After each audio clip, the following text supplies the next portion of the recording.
Louder! And it's time for the Gore N More podcast.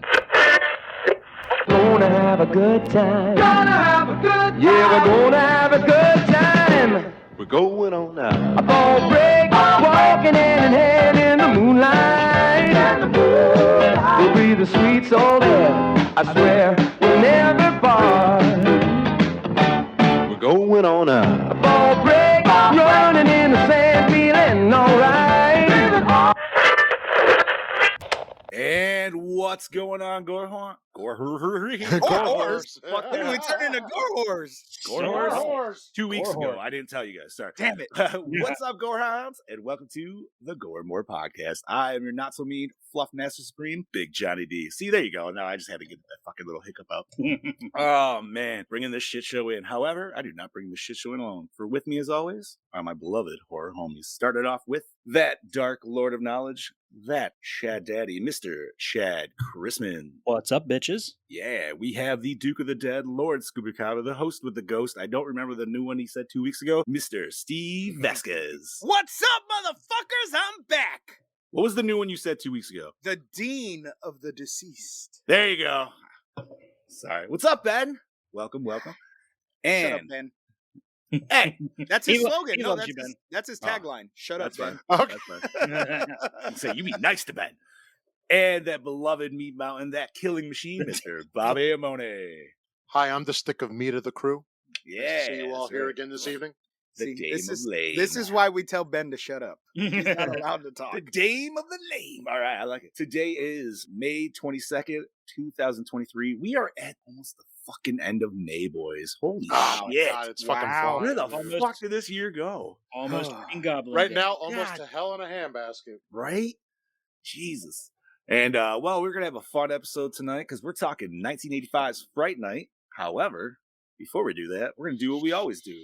So, Steve, how your pipes feeling today? Let's see if I got it in me. Ladies and gentlemen, it is now time for your Slice of Life. Ooh, Thank you, yeah. Steven. It's a good thing I gave him that swirl before he did it. Yeah, there you go. Counterclockwise, right? Both ways. What's up, Heather? How you doing? Hi, Heather. Oh, Hello. shit. Oh, man. So, Chad Daddy, how the hell you been, buddy? Not too bad, you know. I last week, let's see, what all did I do? I watched the Dungeons and Dragons movie last week. Ooh, which nice. I absolutely loved. I had a blast. And I was in just a little disagreement here earlier today with a friend, not even a friend, somebody in one of my D&D groups on Facebook, and he hated the movie. And I can't, figure out why. He thought they did Chris Pine's character dirty, blah, blah, blah. And I'm like, I had so many campaigns that went literally exactly like this movie. Like everybody, when they think D&D and they start playing, they want it to be like Lord of the Rings, and it ends up being more like a complete fuck off like this movie is. Well, because listen, you're going to have friends in there, myself, that are just going to be stupid about it. Mm-hmm. And just do dumb shit because Dude, that's more you're going to than try that, to yeah. piss off your DM a little bit, dude. Oh, just yes. be like, yeah, you know what I mean? Yeah. Absolutely. And I've never even played, and I still would do that. I know myself that well. I watched it too, and I was a little not upset, but I wish they would have ended it with it ending with a group of friends walking away from the table, being like, "See you next time." I was Okay, that would be wondering if cool. Eh, I was wondering if that was going to be part of it. Like, I'm I glad would've it wasn't. loved that. I still have to I watch would have it. loved that. No, but I really wish they would have done like they said in the memes where Chris Pine's character gets killed at the very beginning of the movie, and they walk into a tavern, and there's Chris Pine playing a different character entirely. They need to do that that would with be one of the cool. sequels. But it was really cool to see the cartoon characters. in the Yes, movie. yeah, that was really cool too. And it's more than just a quick cameo. Like you get them in a full screen shot a couple of times. Yeah, wait, what do you mean? You like? The D&D cartoon from the 80s. yeah. Oh, They They're never in. talk. They don't say shit. Yep. They're just in the costumes, and they look shittier than any other costume in the fucking movie. Oh And my they're God, like yeah, 'cause bright they're, like, color. bright, yep. They stand out They- so Are they the- much. are they the spirit costumes? They might No, be. no. They're not the. No. They're not the spirit costumes. No. Oh, damn, that would be fucking hilarious, dude. Unfortunately, I was really hoping that Dungeon Master would show up, but you don't see him. No, No. damn it. It's just the kids. Maybe there'll be another one and we'll see him. It could be. I still have to watch this one anyway, but Yeah, I know. Me too. I'm right It's on that. it's on Paramount Plus. It dropped last week. Definitely go check it out. And the funny thing is, my buddy Gene that always pops in the chats. Like I texted him later that day after I saw it. And I'm like, okay, cool. I just saw the Dungeons and Dragons movie. He calls me like 5 minutes later. He's like, we need to talk about this. We have to talk about the movie. So we sat there for a good half an hour at least talking about the movie. Hey, man, I've done that with Scoobs many a times because the four out of the four of us, Scoobs gets to go see the movies the fastest somehow. That's true. He But- does. I will not argue. I don't even remember what it was, dude, but I definitely remember like chomping at the bit as soon as I got out of that theater. I was like, phone. So yeah, I watched that. Then I told you guys in the chat I've been struggling to get my mower working all damn week. Fuck yeah, dad problems. That sucked. And finally, after many attempts, finally got it running today. I had to take the whole goddamn carburetor off, take it completely apart, and just completely clean it from top to bottom. Like I had to dry it out with a damn paper towel, take the injectors out or whatever and clean those. And I knew that's what it was when I took it off this time, because when I dumped the gas out, I dumped it in it was like a black plastic bit. Are you talking about from the cup? Yeah. Yeah. And you could just see like the water bubbles separating from it. When I was talking to you about it the other day, dude, I honest to God, just because like your problems was the same as like mine, that's why I'm like, yo, it's probably your jets are fucking clogged, dude. And all it does is take like the little tiniest piece of fucking dirt to just completely fuck that. Yeah, I saw this video, this guy explaining how to do it. I'm like, okay, I'll check this out. And he says he got this, his dad got this lawnmower for $20 from Walmart. And it's exactly the same as that because some guy bought it and it was a floor model. He brought it back in, wouldn't work. So his dad, $20. And they're like, all right. So, and he fired it up and it did exactly the same thing mine did, where it runs and it revs up real fast and then it completely shut off. I'm like, okay, this is the guy I need to learn from. And that's exactly what I did. I took, the little injectors and I fucking took a sewing needle and shoved them into each little fucking one. Now, question, dude. I don't want to go like too far into this, but like your jets, did your jets pop up? Were they just like a solid 3-piece little design? It's the 3-piece design. Yeah, that's exactly how mine was. It usually just pops like unhinges from the bottom where the float is. Yeah. Dude, that's all it fucking is, man. Yeah, dude. Hey, good for you, dude, for getting it clean. And God bless YouTube, man. Right? Do it yourself videos. That's how I figured it out, homie. Yeah. That's how I'm not even gonna fucking lie, dude. So that dude saved me probably at least $50, if not more, to get it fixed. Nice. Yeah. So let's see. Aside from that, not much has been going on. It's a pretty lazy weekend. We didn't really do much. The wife's been sitting there playing Hogwarts, so I've just been, goofing off, reading stuff like that. Today was a pretty busy day doing housework. I didn't even get a chance to mow the lawn. I just got that started. Well, what the fuck? No. I had so much stuff in here to do. I was freaking doing a quick sewing repair on a pair of shorts of mine. So, and tomorrow I'll get it done, but tomorrow's going to be another busy day. I got to take the car back to the shop and get that hose looked at again because it's leaking antifreeze again. And here's the thing, and this wouldn't surprise me, but it has a little plastic piece, and that's where it screws into the heater core. And I'm thinking maybe he cross-threaded it when he put it on. Probably. Because it's got to be something simple. It's either that or an O-ring. So I'm taking that back there tomorrow to get it looked at. Then I got to go get groceries because I didn't get a chance to get groceries this weekend. Then... Did you say you got to get your O-ring looked at? I'm sorry. It's I about was getting sharing things. He said something about getting hose looked at. I don't know. Okay. Yeah. What's the matter? The hose just not doing the job anymore? Boats and hose, baby. Boats and hose. Oh, fucking But no, We'll get that's to that, Ben. We'll get to that. yeah. Okay, I've been blabbing too much. Bobby, let's talk about you, buddy. All right. Well, since my internet right now is good, so this weekend, what did I do? Friday, I was with my girlfriend. We excuse me. What the fuck did I do? I'm like having such a moment here. Damn right, brain fart. All I know is me and my girlfriend went out Friday night. I forgot where we went, but I know we went. That's all I have to say. Or we went out to dinner. That's it. We went to there dinner. you go. There you go. It was dinner. And so Saturday, for the month of May, I usually work Saturdays, but it was pouring rain all day. So my cousin texted me. He's like, "Don't come in Saturday. It's pouring rain. We're filled up for the day. You'll come Sunday and you'll work a full day." I said, "Not a problem." So me and my girlfriend, we went to Red Bank in the pouring rain. We went and had lunch.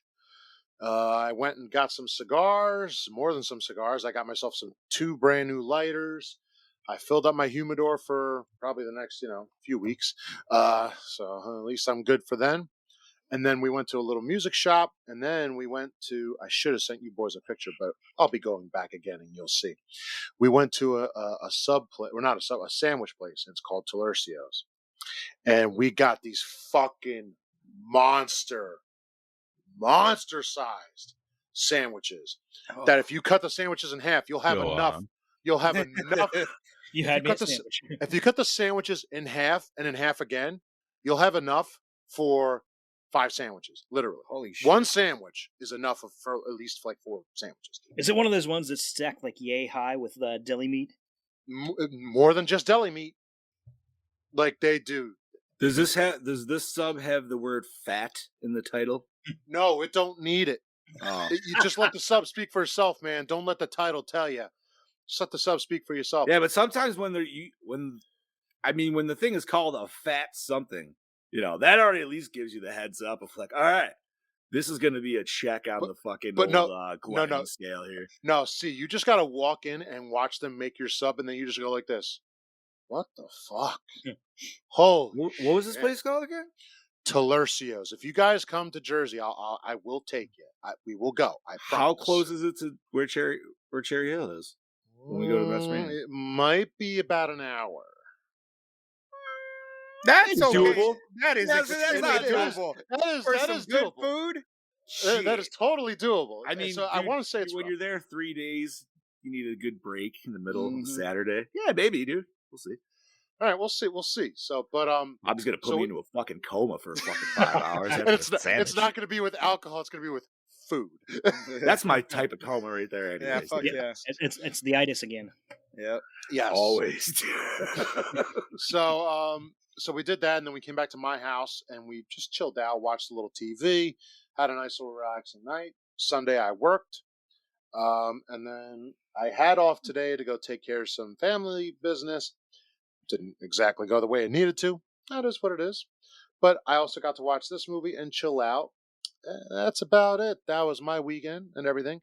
What about you, Lord Scuba? Who mowed your lawn again? All right, so I wasn't here last week, of course. So, but what did I do this weekend? This weekend, Friday, I just worked. Saturday was my first day left alone with the new baby because Mel went back to work. So I'm not gonna lie to you guys, I was fucking terrified because up until Saturday, Mel has done everything. I've changed diapers here and there, I've fed, but I was just like, holy shit, I have to do this all fucking day for 9 hours while she's away at work. It went fucking great. Charlie and I had a fucking great day on Saturday. Nice. So then I worked Saturday night, drank a little bit, had a little, partake in the party for a little bit. Then I woke up at 7 o'clock the next day, 7:30 Sunday morning. 7:30 after working till 2 o'clock. But I was good. I didn't wake up with a hangover or anything. I was going to make breakfast, and Mel was like, nah, I'm staying in bed. I'm just going to order us breakfast. So she ordered us IHOP, ate IHOP in bed. Then I got up, finally out of bed, probably about 10 o'clock. And Ben lives 2 streets down from me. He has a lawnmower. I don't have a lawnmower. I was like, hey, buddy, let me borrow your lawnmower. We had talked about on the Recycled Corn podcast that he would pay me $40 to mow his lawn. And I was like, just the front? I'll do it for $40. Our lawns are small. They're not even that fucking big. So I went, mowed the lawn. I got like 3/4 of the way done, and the fucking lawnmower dies. And I'm like, what the fuck? No gas. So I go and I grab the gas can, and I'm like, there's got to be gas in here. No, there was no gas in there. So I had to drive to the store, put gas, finish his lawn, load up the damn fucking lawnmower in my tiny ass car, came home, cut my grass. Now my grass was way taller than his because it's been a while and we got a shit ton of rain over the last few weeks. So cut my grass, worked on my fence a little bit, and Mel's like, it's weird. I'm like, what? She's like, being with a real man. I'm like, what are you talking about? There is no, ma'am. I am like the most diva person you've ever fucking met. She's like, no, like anybody else that I've dated, they've never like cut the grass or gone and like fixed their fence. And I'm like, well, it's shit that has to get done. Like, you know, it's not like you're a fucking homeowner. Welcome. Yeah, to that. like that's what you gotta like, do. You gotta do it. Like, I can't just let the shit go. So that was it. And then I was up and completely forgot that yesterday was gonna be another Charlie and Dad Day. What do you say? I told him the gas can was empty. Yeah, hold on. And said, pull this up here. We'll just make it easy. I told him the gas can was empty, but you think he'd be like, it was your birthday. I'm not going to charge you, but no. Bitch, fuck you. I sweated my ass off cutting your grass, and I did a damn good job. Fuck you. Hey, the gas can is the homeowner's responsibility. But I wait. forgot. Did you bring the lawnmower, you said? No, it was all Ben shit. Oh, yeah. Okay, yeah. Look, me paying him. Look, I was saying, if you brought your own gear, then I'd be like, yeah, you know. Yeah, no, fuck that. I pay him to use that lawnmower by being on his fucking podcast, so he can suck my balls. Okay. All right. But so then I forgot that Mel had to go pick up her boys in San Antonio yesterday. So instead of coming inside, showering, going to bed like I should have to rest up before she left, I came in, started playing Star Wars Fallen Order because I hadn't beat the games, but I want to beat it before I buy the second one. Right. So I'm sitting here playing the game, and she's like, "Okay, I'm leaving." I'm like, "What? Where?" She's like, "I gotta go pick up the boys." I'm like, "Fuck." Luckily, my dad instincts kicked in, and I did not fall asleep one time. I stayed up playing video games with little Charlie all fucking day until she got home. It was perfect. That was my weekend. I watched this movie today at work on my phone. Really didn't need to rewatch it because it's one that I've seen a lot of times. But phone watch, huh? I've done that a few times, dude. It was a great phone watch while I worked on stuff that I needed to get done for the job. So it was cool. What about you? Oh man, I'm gonna keep it short and sweet. I didn't do too much because we had a rainy fucking weekend. So the wife went out to the casino with her grandma and sister. So the daughter and I hung back, dude, and we played fucking Nintendo for the most part of the day. And literally, yeah, we were fucking bums. I didn't care. I was like, you can fucking eat whatever you want. I don't give a shit. Dad rules, whatever. What else did we do? I did. So, not this is my personal slice of life, but obviously everybody knows we got some huge fucking Mortal Kombat fucking news this week. Yeah, buddy. Yes, we did, baby. I personally have been riding that fucking focus super hardcore. So I restarted playing MK11 story on X. I started on the Xbox and then I got called away to do family duties, and I'm like, oh yeah, I have this shit on the Switch. So then I was playing it on the story mode on the Switch, and then till my battery died later that night, and I'm like, all right, back to the Xbox. Better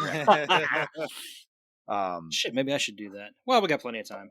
We got till September. We do, but I need to chomp that bit hard now, dude. I don't know. I was just like, and I haven't played the story in a minute, and somebody wanted me to give him a real quick rundown, and I'm like, of which one? There's 2 fucking different stories now, and they're really fucking long. I'm like, all right, basaline, here we go. Because somebody was like, what? What am I He is here. He has arrived. That's what I'm fucking talking about, dude. But no, because somebody was like, who the fuck is, they're like, why is Liu Kang a fire god? And I was like, I had to send a fucking voice message, but I was like, I kept it under 30 seconds each, dude. But no, I was definitely riding that wave hard this week, dude, for sure. Just because, oh my god, that announcement's been awesome. I've been reading all this shit. We'll have to save that for bad leaks. Oh yeah, for sure. I will say, as someone who hasn't played it, I know that's probably a game I should be playing. Yeah, that's all right. That game, I will be fucking buying. Some people just are not into fighters, dude. But as the way of NetherRealm in the last decade, dude, their ability to tell a fucking solid story is fantastic. And I love their Mortal Kombat games, but my god, Injustice. That's what I'm saying. That's what I'm saying, dude. Bro, from ever since MK versus DC, that's when they started to find this niche, because they were because that story, it was cheesy as fuck, still loved it. But then, like, dude, ever since, because like MKX was fucking awesome. I love that storyline, dude. And like 9 was fantastic too. But like, you know what I mean? Like X and 11 feel more congruent together, just because like, but yeah. So did that. Did a bunch of used my smoker for the first time yesterday. That was given to me because my dad bought himself a better one. He's like, here, have this. See, I always think about getting those, but the wife, she doesn't like smoked meat, so I don't really bother with it. I get sick. I like it. I've always, I don't know why, dude. Like I overthink on it, and so I'm always like, oh, I don't know what to do. Like I'm gonna fuck myself over, dude. And then you go on like YouTube, and everybody's got all these different fucking methods.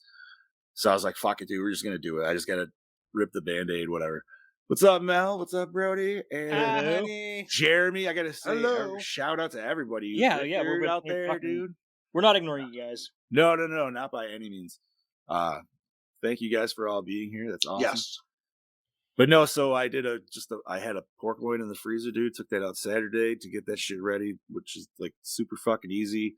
My biggest thing is like I didn't want to over smoke it, because anybody that's eating anything that's over smoked, yeah, dude, you just like, yeah, it feels like you're eating a campfire. It's dry. Like, no. Yeah. Well, it's like if you get just too much of that flavoring, you're like, it doesn't even taste like meat anymore, dude. It's just smoke. And then like hours later when you burp, you still taste it and you're like, oh. You get them sweet fart smokes or smoke farts too, like what the hell happened to Bobby? That was an awesome freeze frame. That's weird because he was green too. What the fuck? Right. But no, it's okay. But no, it came out pretty well, dude. I think I started that shit around like 11 or so, and then got done about like 4:30. I cooked it. Smoke.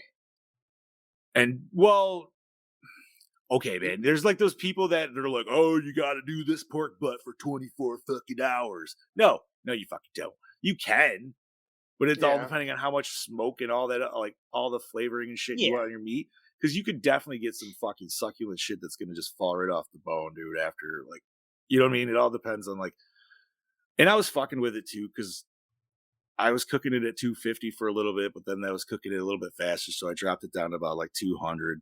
But I also let it over, like, I thought, and I learning lesson on the Gore N More, I thought pork had to be cooked at 1 to 160. Apparently it's 140, 145. They changed the regulations on that. Yeah, it used to be 160 to 165. Yeah, well, even my thermometer, like my fucking probe, the pork setting is for 160. So I was like, all right. So I let that bitch go up to like 166 or something like that by the time, because I was just like, yeah, dude, let it get some good internal. But I could see why people like it. I'm not a beer drinker by any means, but it's definitely an excuse to just literally sit around all day and cook to drink beer. So yeah, I get that instinct by all means. Since you mentioned that, I was just thinking, when we had our little dad talk earlier, talking about fixing the mower in the chat, I was starting thinking, man, this is something that should be followed up with beers on the porch afterwards. Yes. Well, yeah, you're not wrong. You're not wrong by any means. I might not be a dad, but I'm joining. No, that's fine, dude. What did we got, Brody? My dumbass cooked pork as medium rare steak, and I ate it. Somehow didn't die. You're not supposed to do that. Yeah, no. So like that's what everybody's like, yeah, like 145 is well done, and I'm like, there's no other option for pork other than well done in my same. Yeah. Well, it's not even your eyes; that's the logical eyes. Well, right, yeah, you're not trying to get. Oh man, damn, bro. When me and Steph first noticed changes when they started cooking pork chops to like medium rare on chopped, where a few years before, if it was pink in the middle, the judges wouldn't even eat it. Like, when the hell did this change? It changed immediately. Really? I don't know. That seems weird. I smell bullshit. I would never. Fuck that. But yeah, anyways, that shit came out pretty well. And then, watched this fucking movie last night, for which was the first time I ever watched this movie, and am totally ready to talk about now, which is scary. 1985's. Yes, you did. What? 1985's Fright Night. What do you mean? What? I know. You know what? And the whole time, like, I'm watching it, and I'm just like, I kind of want to watch the remake one, dude, just because I liked the remake. I really like I haven't Anton seen it, but I Yelchin, want to. dude. Yeah, same. have not seen it. And fucking David Tennant plays the Peter Vincent character. Yeah. Oh, okay, that's who he plays. And I know Colin Farrell's the vampire, which I'm not gonna lie, I feel like they chose Colin Farrell specifically because this dude kind of looks like Colin Farrell. Yeah. Or I should say the other way around. Kind Colin of. Farrell looks kind of him. I would have said a better look-alike choice to me personally, even though I know you hate him, Chad Daddy. It would be Mark Ruffalo. Yeah. I'm not saying acting ability. I'm saying just based on looks. No, it's not an acting ability. I hate him as a person. That's fine. No. That's fine. I'm just saying by looks, this dude definitely looks like an 80s Mark Ruffalo. But A lot more gorgeous, all right? fucking A, dude. All right. So should I do the plot rundown then? You guys want me to take this? Yeah. All right. Baby. All right. So, more and more, Charlie Brewster, a dedicated fan of the TV series Fright Night and a diehard horror aficionado, becomes convinced that his mysterious new next-door neighbor, Jerry Dandridge, is a blood-sucking vampire. And ridiculed for his preposterous accusations, Charlie turns to Peter Vincent, his all-time favorite hero and former movie vampire hunter, to lend him a hand. However, the show's grizzled host is skeptical, as the phony vampire slayer accepts Charlie's invitation to prove him wrong. Before long, Vincent reaches a shocking, eye-opening conclusion. There are a million reasons to be afraid of the dark. Could Charlie be telling the truth after all? Yes. Directed by Tom Holland. Not Spider-Man. Yeah! Oh, man. Child's Play and Thinner. Oh, well, we know why we got our main vampire guy back in Child's Play. No, we don't. Yep. Tom Holland, The Beast Within, and Psycho 2, and Herb Hafe. No, who's it? Is it Hafe? Hafe? No, because Herb doesn't really sound like a Hispanic name, so Herberto. It could be Herberto. Could be. Oh, okay.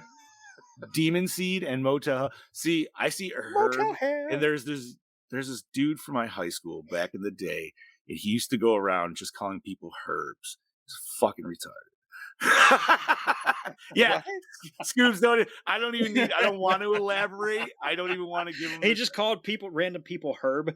Yeah, he just come into a classroom and he'd be like, "What's up, Herbs?" It's like, who the fuck calls somebody Herb? Like, what? I'm gonna do that. I feel like he tried to make it a thing. Apparently, I've heard tell. He still does that.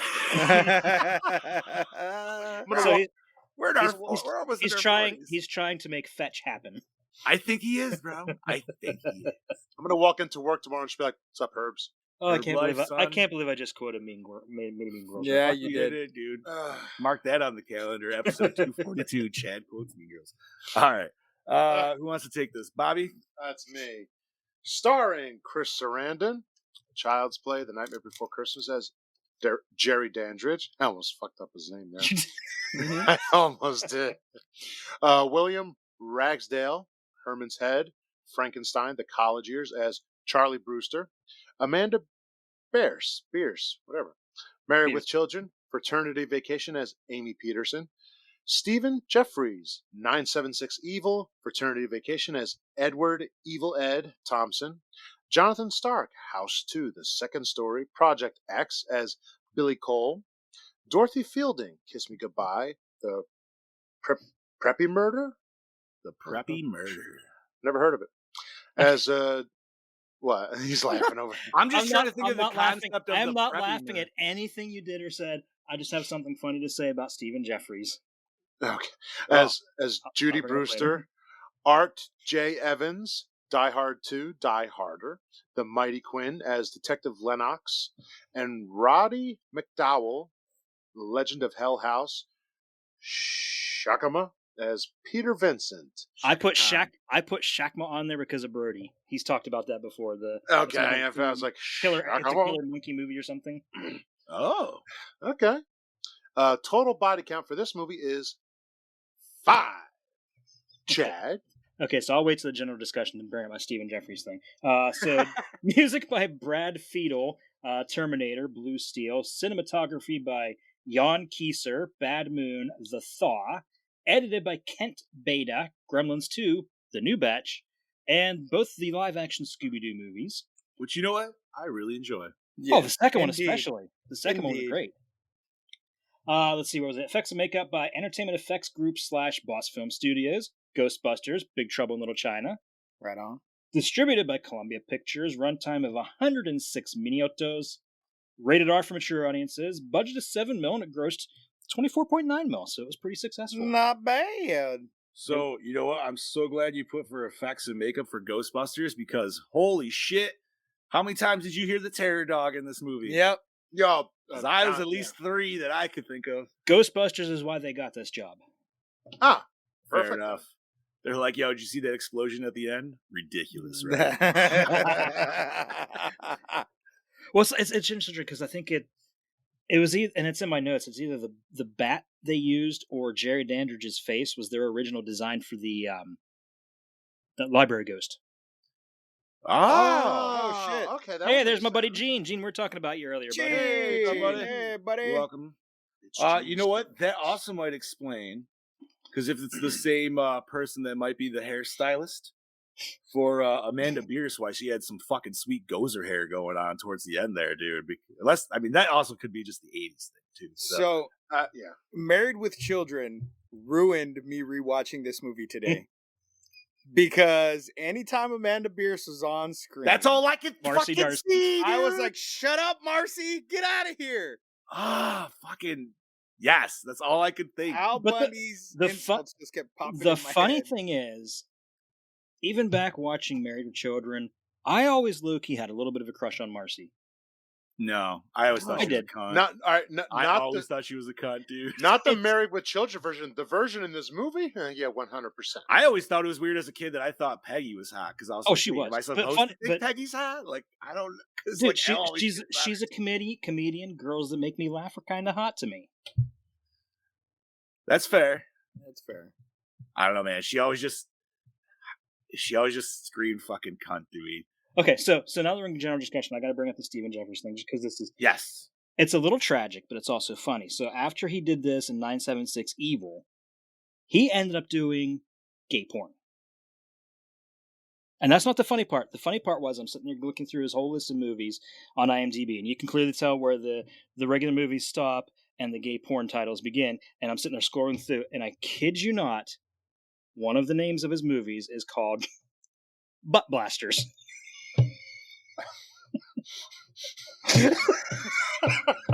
What number Awesome. after the title? It's probably the It was first the one. original. It was the It's first original. one. He's the OG Butt Blaster. Oh my god! So I'm sitting there scrolling through them like, oh Is my that God, like I gotta tell Master the guys. Blaster? No, it's something way No, different. it's called Glad He Ate Her. Glad he ate her. Oh man. So I had to bring that up because Lord.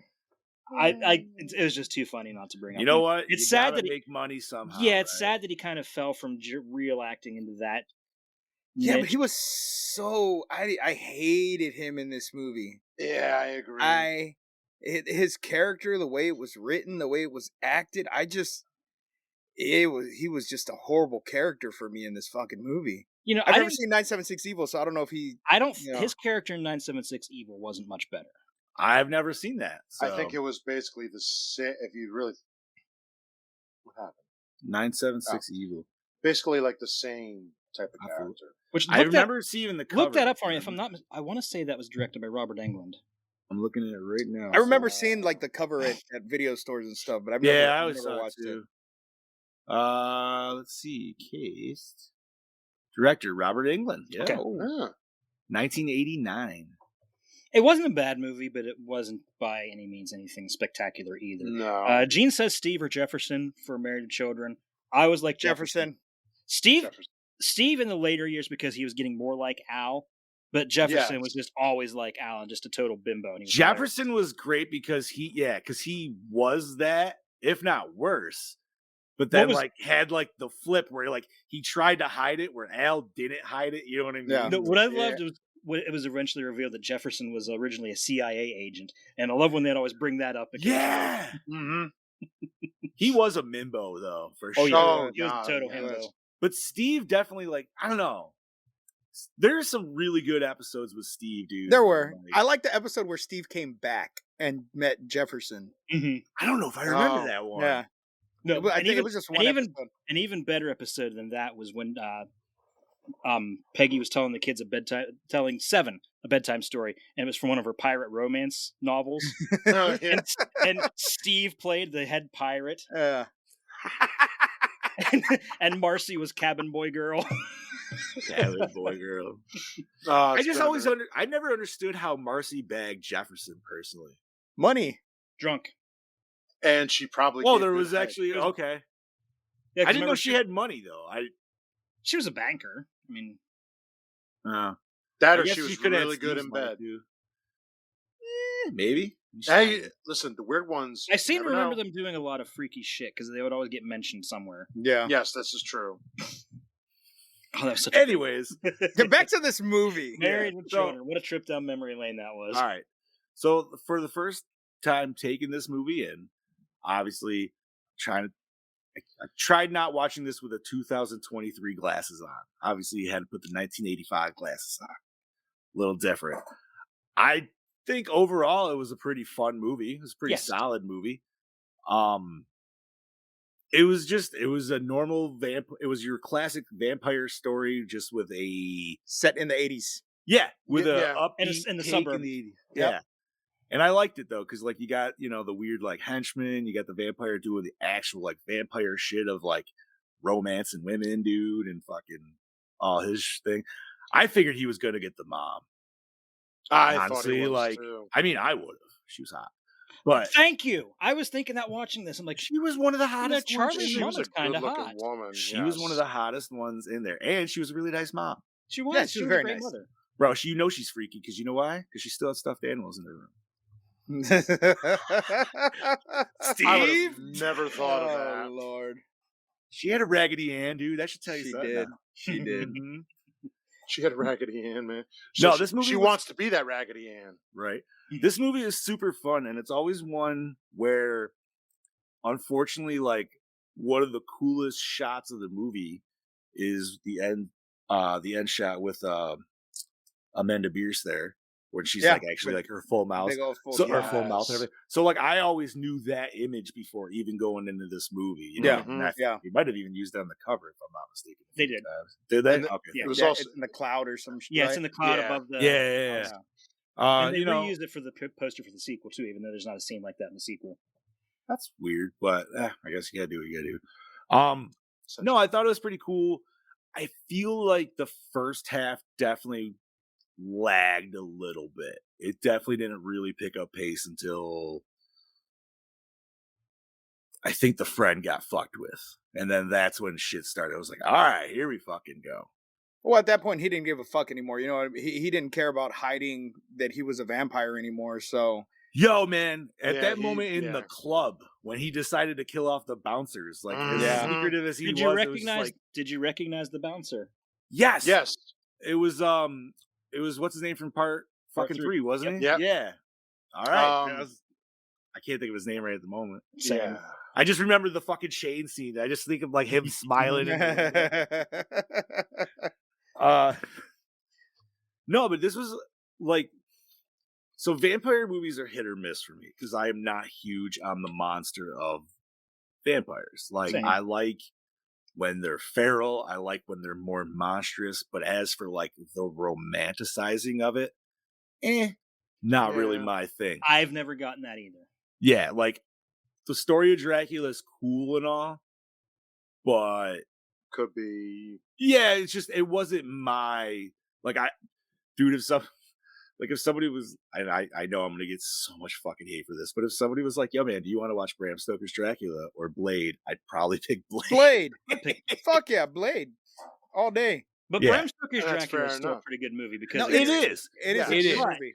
It is a I good will. movie. I will say I did not enjoy Interview with a Vampire at all when I saw it. No. That shit Never was actually haven't boring seen it. Tom, fuck I- me, dude. same. I like Queen of the Damned better than I do Interview with the Vampire. Yeah, Never I watched agree with Queen of that. the Damned. Me I neither. like Queen of the Damned because of the soundtrack. The soundtrack is fucking I've always heard amazing. fantastic, dude. That was like Yeah. a good, yeah. The movie, so a lot of people hated that movie because it didn't stick to, The book. I guess, the book, and it's just like completely out of fucking left field. But I fucking enjoyed it. I think we just pissed off your I- woman. I think we should on Interview with the Vampire, and I think What? think No, skip man, that. you watched Queen of the Damned with me the other day, and you know I love that movie. You hush.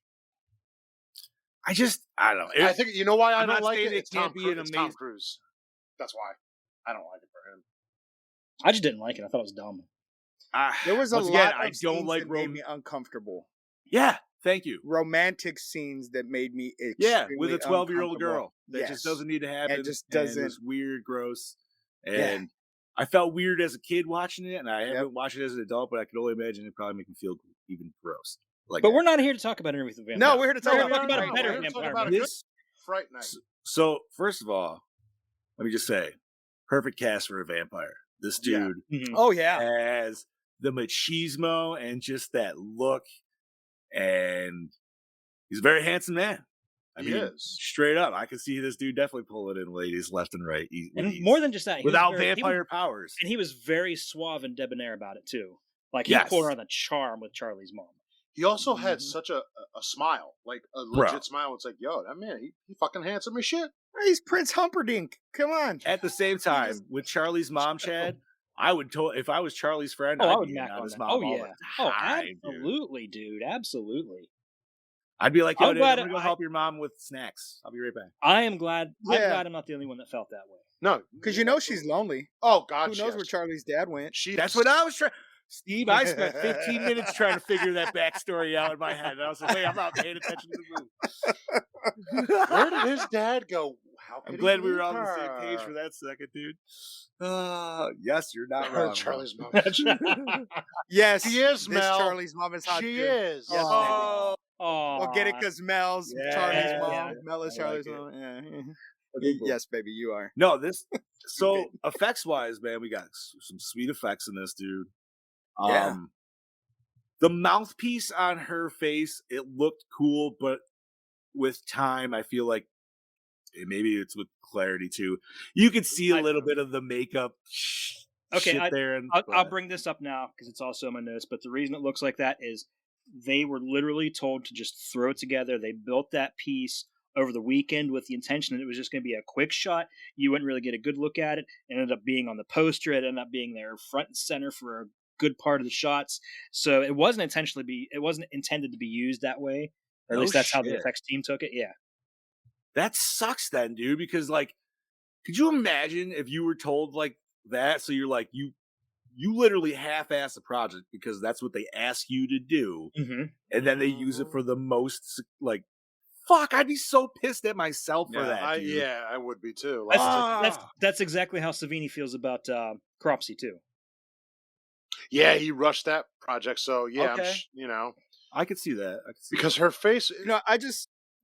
No, go ahead. Go No, I ahead. was just say her face was so creepy looking, like it fit. But the minute I saw the smile on her, I'm like, you could see the latex kind of coming off already, and it hasn't even been on the screen for 30 seconds. So I watched it on my phone, and of course, small screen. Yeah. I couldn't tell. You couldn't tell on my phone while I was watching it. You know what I mean? But my only one bitch about this movie is that I wish we would have gotten a little bit of a backstory about the vampire. Yeah, I agree with You know that. what I wanted more backstory I on? wanted more connection with why the girl, Charlie's girlfriend looked like his whoever the fuck it was. Because that was just kind of, you see the painting, they don't fucking talk about it until he says, she looks like her. That, you know what I mean? Like, Yeah, I just wish it would Believe it or not, have that- been a little bit more. That was Chris Sarandon's input on the movie itself. He wanted to give a little more humanity to Jerry Dandridge, so he just came up with the idea of, he had a past lover that looked exactly like Amy. Mm. see, That's fair. I would have liked That's to. cool. I would have liked to have seen the backstory on it, though. I agree with Steve. The scene where she was transforming was weird because her hair was freaking me out because I'm like, what the fuck is going on, dude? It was Her hair was getting longer. yeah, but then it would go shorter and then it would go longer again and then it would go shorter, and that's just bad editing. No, that's So the scene, So the scene where she's laying on the bed and the vampire's looking through the window, and then it goes to Charlie and Peter walking out the door. I like I said, I watched it on my phone, so but it didn't look like Amanda Bierce laying on the floor. It looked like it was a stunt. There was double. definitely at one point it was clearly not even her, and it's like Yeah. and they showed the girl's face. That wasn't even her wearing the prosthetic. That was a double Stunt yeah. double. Oh yeah. I just figured, I'm like, yo, did they just straight up put in a whole new chick? They're like, yep, this is the girl she became. And I was like, oh nope, that was just that shot. I will say, Vampire Amy was pretty hot though. Oh yeah. Before the Vampire Amy was Before the take her with the big teeth too. Yeah, man, you just like Rich said, man. It's fucking Melina, yeah. dude, so you just put a mask on it, you're good. Dude, and you know what? Like I said, watching fucking Married with Children, never noticed she had a nice rack. Yeah. She had a pretty nice rack in that white dress. Yes, she did. No? Was it fake? God damn it, Chad. Okay, so this is also in my notes, but apparently she has recently, within the past few years, been doing the convention circuits, and she takes the rubber chest with her and lets like the fans feel it up and get pictures with it and everything. That just broke my heart. You just broke. So, yes. I quit the Yes, show. it's fake. I'm leaving. No, you're not. No, It's gone. He's like, I'm out. Peace out, Wow, bitches. Oh, fucking A, dude. Damn you and you're behind the scenes. Hey, Anyway, this- she looked this- hot as fuck, That's and I was trying to see titty when she was walking down. Oh, that so fucking- that's I was payback. like- That's payback for whoever broke our hearts for Return of the Living Dead 3. Oh, that's Yeah, even right. worse. That was me. That was That me. was me. Oh, That was you, that was wasn't it? me. You know, Steve, That was you got to me. pay the price. So you Yeah, paid that's there. payback. All right. So- we're even now. All right, so let's talk the characters in this movie, dude. Like our main character, I will say I feel like his journey is pretty sweet because, I mean, he loses both of his friends. That's why I thought he was going to lose his mom. I'm like, dude, if he loses everybody besides like the vampire hunter dude, you know, She was working the night shift. she lucked out. She did. I mean, like I said, dude, if I was the vampire, I would have definitely done stuff on the You know, mom. I never really picked up on this on previous viewings about Charlie, but he's a bit of a gearhead too. Yeah, he is. His room was plastered with Mustang Yeah. posters. He drove a Mustang. He had a racing steering wheel hanging on his wall. Yeah.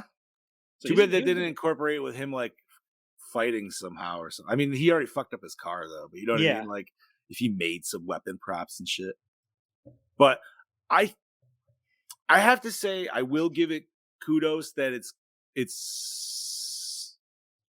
ancient vampire kind of fighting or lore with crosses and Yeah. shit. We're going up. It's the gothic lore of vampires. Yeah. We're I like like that. Yeah.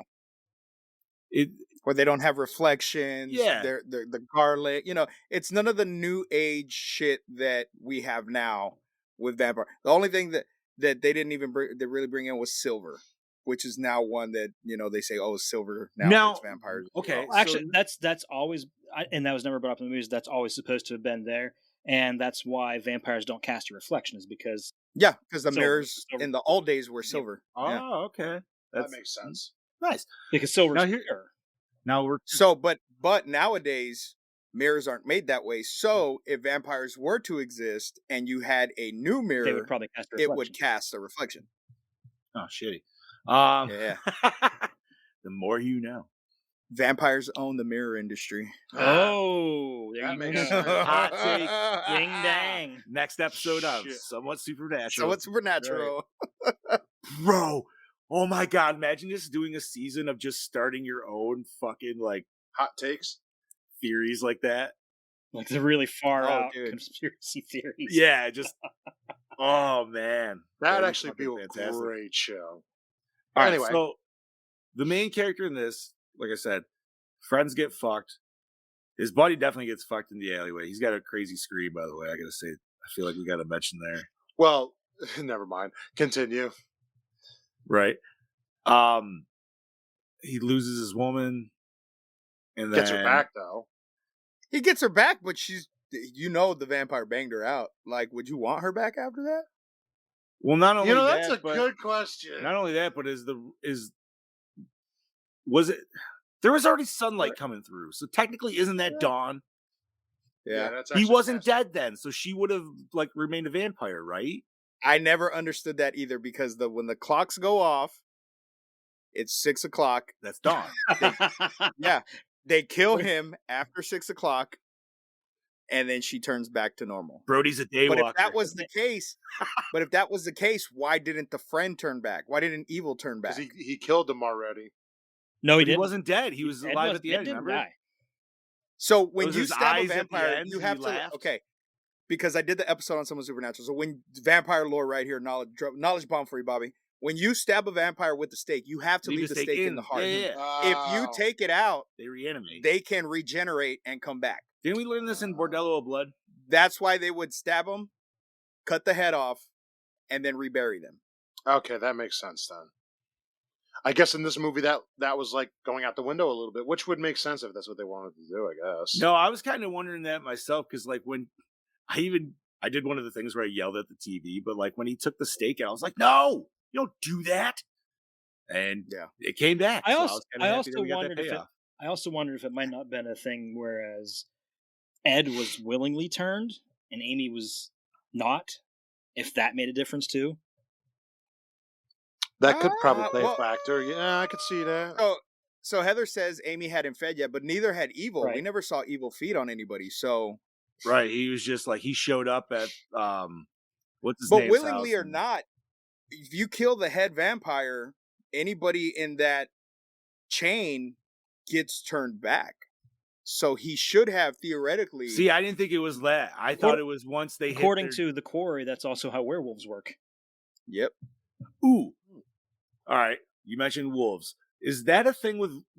Like, I thought it was that the wife and I had discussion. She's like, "When Yes. do vampires turn into wolves?" I'm like, "I'm pretty sure that's been a thing." Even in the old Yes, Dracula, yeah. even in Yeah. the Dracula novel, that was a thing. Yeah. Right, They could that's turn why. to bats, 'Cause they could turn to wolves, they can turn into mist, and he did all three. Because Yep. that's why I was like, "Yo, it's like he has essentially they have shape shifting abilities. Like that's just Yeah. Yes. okay." So I wasn't far off on that. Yeah, but that's supernatural lore. That's a totally different. That's Yeah. You can't. I'm talking real to me like historical lore. I feel like yes, if you would have killed the head vampire, the ones underneath should have turned back. But maybe because that whole dawn thing, like, yeah, they only have like a 12-hour window, and then once it's that, they're permanent regardless. I don't know. But I mean, Evil wasn't turned that much before. Yeah, it was only a couple hours. Yeah, it wasn't. Yeah, before it she wasn't long. So I don't know. It might have been, And they don't say anything in fucking in Fright Night 2. Maybe it's not like it has to be before dawn. Maybe it has to be within a 24-hour period, or maybe like because Evil was probably turned maybe before midnight and her after. I don't know. Maybe it's like a Gremlins thing. right. See, I- There's just see, a mystical midnight. Yeah, I don't know. See, I always went with like, look, you got to kill a vampire in the daylight to begin with because they just don't like the sun. So if you're a head vampire, I mean, I go to John Carpenter's vampires. Like, you have to fight them in the daylight, or else you can't fight them. So Hmm. whether it's dawn or it's just before nighttime, if it's in the day and they get a vampire, it's done. Okay, other question. So against the friend there, once he was a vampire and he got burned in the face with the cross, why did it work there, but it didn't work against? It was an iron. It was Iron Cross. Iron also hurts vampires. Is that the only reason? I think that's why Because- they never explain it because it didn't work against the head vampire, Yeah. but it worked against Evil. But because I think he touched Evil with it and it was iron. But see, this is where I was confused because our main guy grabbed the cross and fucking crunched it and said, "You don't have faith, so it doesn't work." But if Yeah. that's the case, why would have the other one worked? Well, I think it was a wooden cross that he grabbed. It was a different. It was a I completely was different hope- cross. It wasn't. the I same was cross. hoping it was going to be something as stupid as because it was all props from a show that there was nothing. You know what I mean? Like, Yeah, it was yeah, like yeah. I thought it was supposed to be like a squeaky toy or something. That's why it didn't Yeah. fucking work or some bullshit. Like I was almost wondering if they were going to go that route, like where they had the stakes and the stakes were actually going to be like rubber, and they were like, "Fuck, this Rubber doesn't props. work." Yeah, Oh, dude. Like, shit. I Yeah. thought that would have been a cool like pitch to it. They didn't though. The funny thing is about the ending of this movie is I thought I had it confused with the ending of the second one, where how they kill the vampire, because in the second one there's like a similar chase scene with the bat, and Peter, I think it's Peter, it might even been Charlie, makes a cross in the grave dirt in the coffin with communion wafers, and they can't go into the coffin. So I think that must be the second one. I've never This is seen. okay. I've never seen the second one. Interesting. Is it the same people? I like the second one a little bit better than this one. It has more First one. vampires. I Really? can see that because this one is a bit Yes. of a very slow burn at first. All right. But it's Hey man, it's second one's always got to be amped. It's up. impossible to find the second one right now. Really. You're gonna make me look it up now, aren't you? Yeah, no, I was I gonna say know. now I'm gonna do that too. Damn it. Let's see. I'm trying to think of other things to mention in this. So obviously we were on a sweet set lot for this, as we keep going around the same like corner and shit like that, which is fine. It's cool. I like movie set. Sometimes they feel good. You know what I mean? Like, It's the same set as the Burbs. is Yes, it? it is. Yes, it is. Yep. Awesome. Just FYI, Fright Night 2, the full movie, is on YouTube for free. Nice. Nice. Oh, that's what I wanted to talk about. His familiar, or whatever you want to call him. What the fuck was he? He's a ghoul. A ghoul. He was a ghoul. Okay. Because I'm trying to figure. I was like, maybe he's actually human. I'm like, I know they used to also have like werewolves as their guards. Yeah. At one point he was human, but he's a ghoul. Yeah. He's a ghoul. Okay. Goddamn Because the wife and I ghouls. couldn't figure out, like, I'm like, I have no idea what the hell he's supposed to be. Yeah, with they're that like fucking they're like a green blood vampire, and but they shit. feed on flesh instead of just blood. Yeah. And they don't have all the same powers as a vampire. They're a bit weaker. Okay, that makes sense. So wait a minute, like if that's the case, like why is he dumping bodies? He should be eating the bodies that they're fucking. He training. probably does. He probably was eating little pieces here and there. Okay, that makes sense. It All was right. still Gene's thunder. Yeah. He did No. mention in the chat that he was a ghoul, by the way. I don't think anybody Yeah. noticed. Oh, He said nice. one of the movies had a ghoul. No, I just because like I was like I have no idea what I'm like. I know he's his familiar. That's what I always usually go with the term as, but no shit. Okay, cool. Thanks, boys. He was his Learn me some- Renfield. I need haven't to seen that yet. fucking watch that, I need to dude. watch it. I saw some of the scenes where Nicolas Cage is all ripped apart looking, and I'm like, yo, they actually did pretty good with this shit. The only Fuck. thing I saw was the comparison to the OG Dracula film and this, Yeah, and all they I've do seen, like yeah. side by side, and I was like, "Oh, that looks so fucking dope." They did pretty good. Really Yeah. nice. I guess there's like a flashback scene where they go, it tells of when Renfield first, shows up to the castle and shit from the original Dracula movie, and it's side by side comparison, the OG Dracula and this, and they did it like scene for scene. Word. So here's a question, boys. When you think our vampire bought his house, do you think he was like a little theatrical when he bought it? Like he was actually placing out. He's like, I need this stairwell because the way this. He's like, I need this house because the way the stairwell is with that window. So, So I I thought can you were have gonna. dramatic pose. I agree with Come that. in. I thought you were gonna. So my thought about the house was, you have to be invited in a house if you're a vampire. Yes. So he couldn't do any of the shit for buying the house during the day. So was the house under his name or was the house under the ghoul's name? Did the ghoul have to invite him into the house for him to be able to go inside the house? Well, Yeah, that's a good he question. might be able to get a realtor to show at night, and all like the realtor would have to just be like, "All right, now come on in." And I guess, That's Yeah. probably it because, But the realtor doesn't own the house. at that point the bank would have owned it. I would guess. Does it matter? Does it I don't- matter? I don't know what the vampire rules are on real Like estate. if property yeah, buying, so- right. Like if I'm a guest at your house, but I let a vampire in, is that like can that Okay, vampire come you in? can't. You know what You can't. you know what we're doing right now? You remember that scene in Gremlins 2 where they're all sitting in the control room talking about the the Gremlin rules? Yes. That's what we're doing. I didn't know there Hey, was a rule where If he you had eats to something invite them crosses in. the international date line, does it count? If he has something stuck in his teeth, does it count? See, I had no idea that there was a rule where you had to invite a vampire. And that one I never They did. literally said it in this Yeah. movie. No, that's always been an old school vampire Yeah, rule. that's an old school one. But like, I mean, they did Even that. in Lost Boys.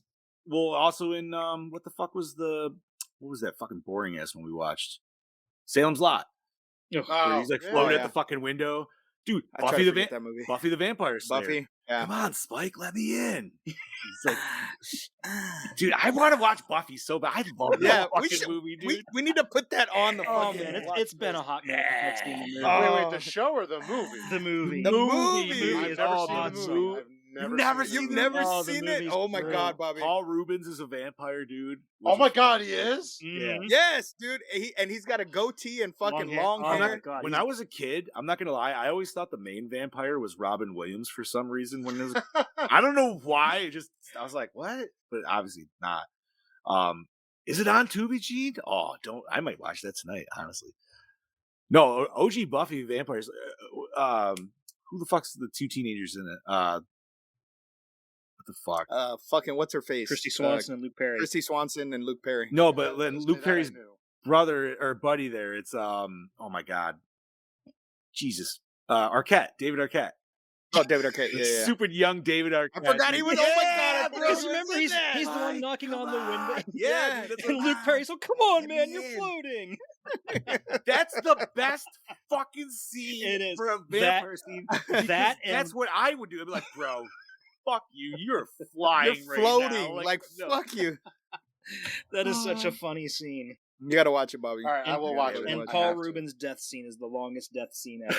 Dude, That was like So OG fucking like great. post credit scene too, Mhm. right? Like Yeah. that was like 1993 post credit scene, bro. Fantastic. Oh, okay. he pulls a Peter Griffin. He pulls a Peter Griffin. He does. I feel like Family Guy stole They that from probably fucking did. Buffy. Probably. Fucking A, dude. Now I'm just gonna think about that the rest of this fucking episode. Same. Not gonna want to watch Buffy. All right. So once again, dude, special effects were really fucking cool with this, dude. I liked all the Yes. transformations with the vampire. Anytime like his hand got fucked, obviously he got his weird long nails, his big Dude, long the hand. transformation back from a dog to That was fucking human okay. was gnarly. Yeah. Maybe one of our coolest like werewolf transformations in a non fucking werewolf movie. Like what the Agreed. shit, dude. And it wasn't No, even transforming yeah. into the werewolf; it was transforming back. Transforming right. back. Like yeah. what Which the de-transformation then? Which Okay, which yeah. was way scarier than some of the werewolf transformations we've seen in some movies. Dude, well, he was in And pain. then when he was That's why. when Like, he was laying there and he had like the wolf he head. was already almost back to human, but it wasn't even the wolf head. Oh, it it was was like- when it had the bat. He had the bat face. Like that was fucking yeah. cool. Oh, that was so ugly. It was so cool. And the fact that he was just laying there naked at the end of that scene just for some reason added that much weight to that scene. You're like, oh, You know, it's like let me transform into a fucking dog and lose all my clothes. Fuck it. you know what? That totally makes. I mean, if vampires can turn into bats, where do their clothes go? You know what I mean? That's always Maybe it's because he's just inexperienced at Oh yeah, true that. Taking his clothes with him. That's fair. Is there anything else that we want to discuss on this movie? I mean, cinematography. I don't. I mean, Is we there can talk. anything- We can talk about how great Roddy McDowell was, but I think we can save that for how was the acting. Yeah. Yeah. Well, if there's nothing key, we'll bring in Brody. And see I've what been he waiting to I hear was this. gonna say, all I day. want to hear what Brody's got to say. Howdy Let's fucking go. doody there, folks. It's your DKB here back for another episode of Gore N More. And this week I'm here to talk to you about Fright Night. Now, I do apologise I can't be there this week, but nonetheless, I'm here to give you my little 2 cents on why I think this film is a fucking awesome and fun mother-flipping goddamn film. That's right. Director Tom Holland, I think that this would be his masterpiece out of his whole entire filmography. And yeah, Wow. And it was his first let me movie tell you too. why I fucking enjoy this film. So yeah, I'll start with the characters. I love them. I love them from the word go. I'm invested from start to motherfucking finish. Mhm. You know, just how they set themselves up. I'm immediately invested with them. The visual representation, the dialogue, and how they're able to interact with each other it's for a fun time, and especially when there's friends involved.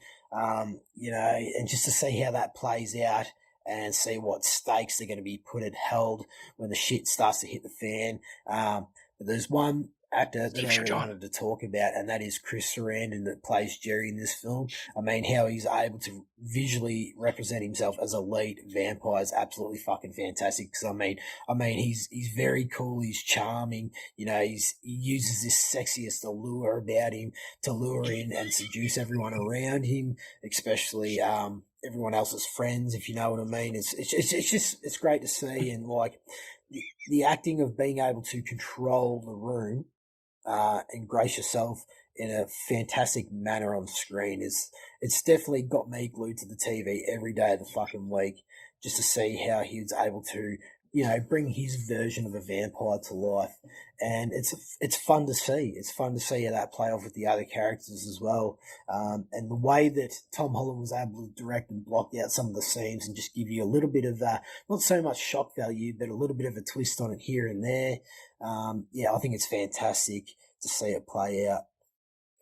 So the third and final act of this film is absolutely fantastic. It's batshit crazy and bonkers, and I'm all for it. You definitely have some incredible standouts in the third act. You have the best friend being turned, especially Bruce's missus. And then you have the fight scene between Jerry, Bruce, and I'm pretty sure it's Peter, the old dude. Yeah, Peter.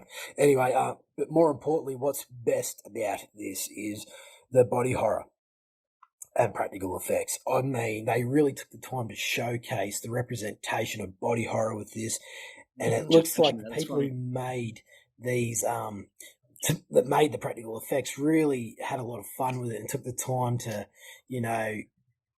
go up to Tom Holland and just feel like, we're going to do something special for you, really capture it and make it linger on him. And the way we get to see the layers and layers of just this flesh to muscle tone to a skeletal fucking system, whatever you want to call it. Love the way he says that name. Skeletal.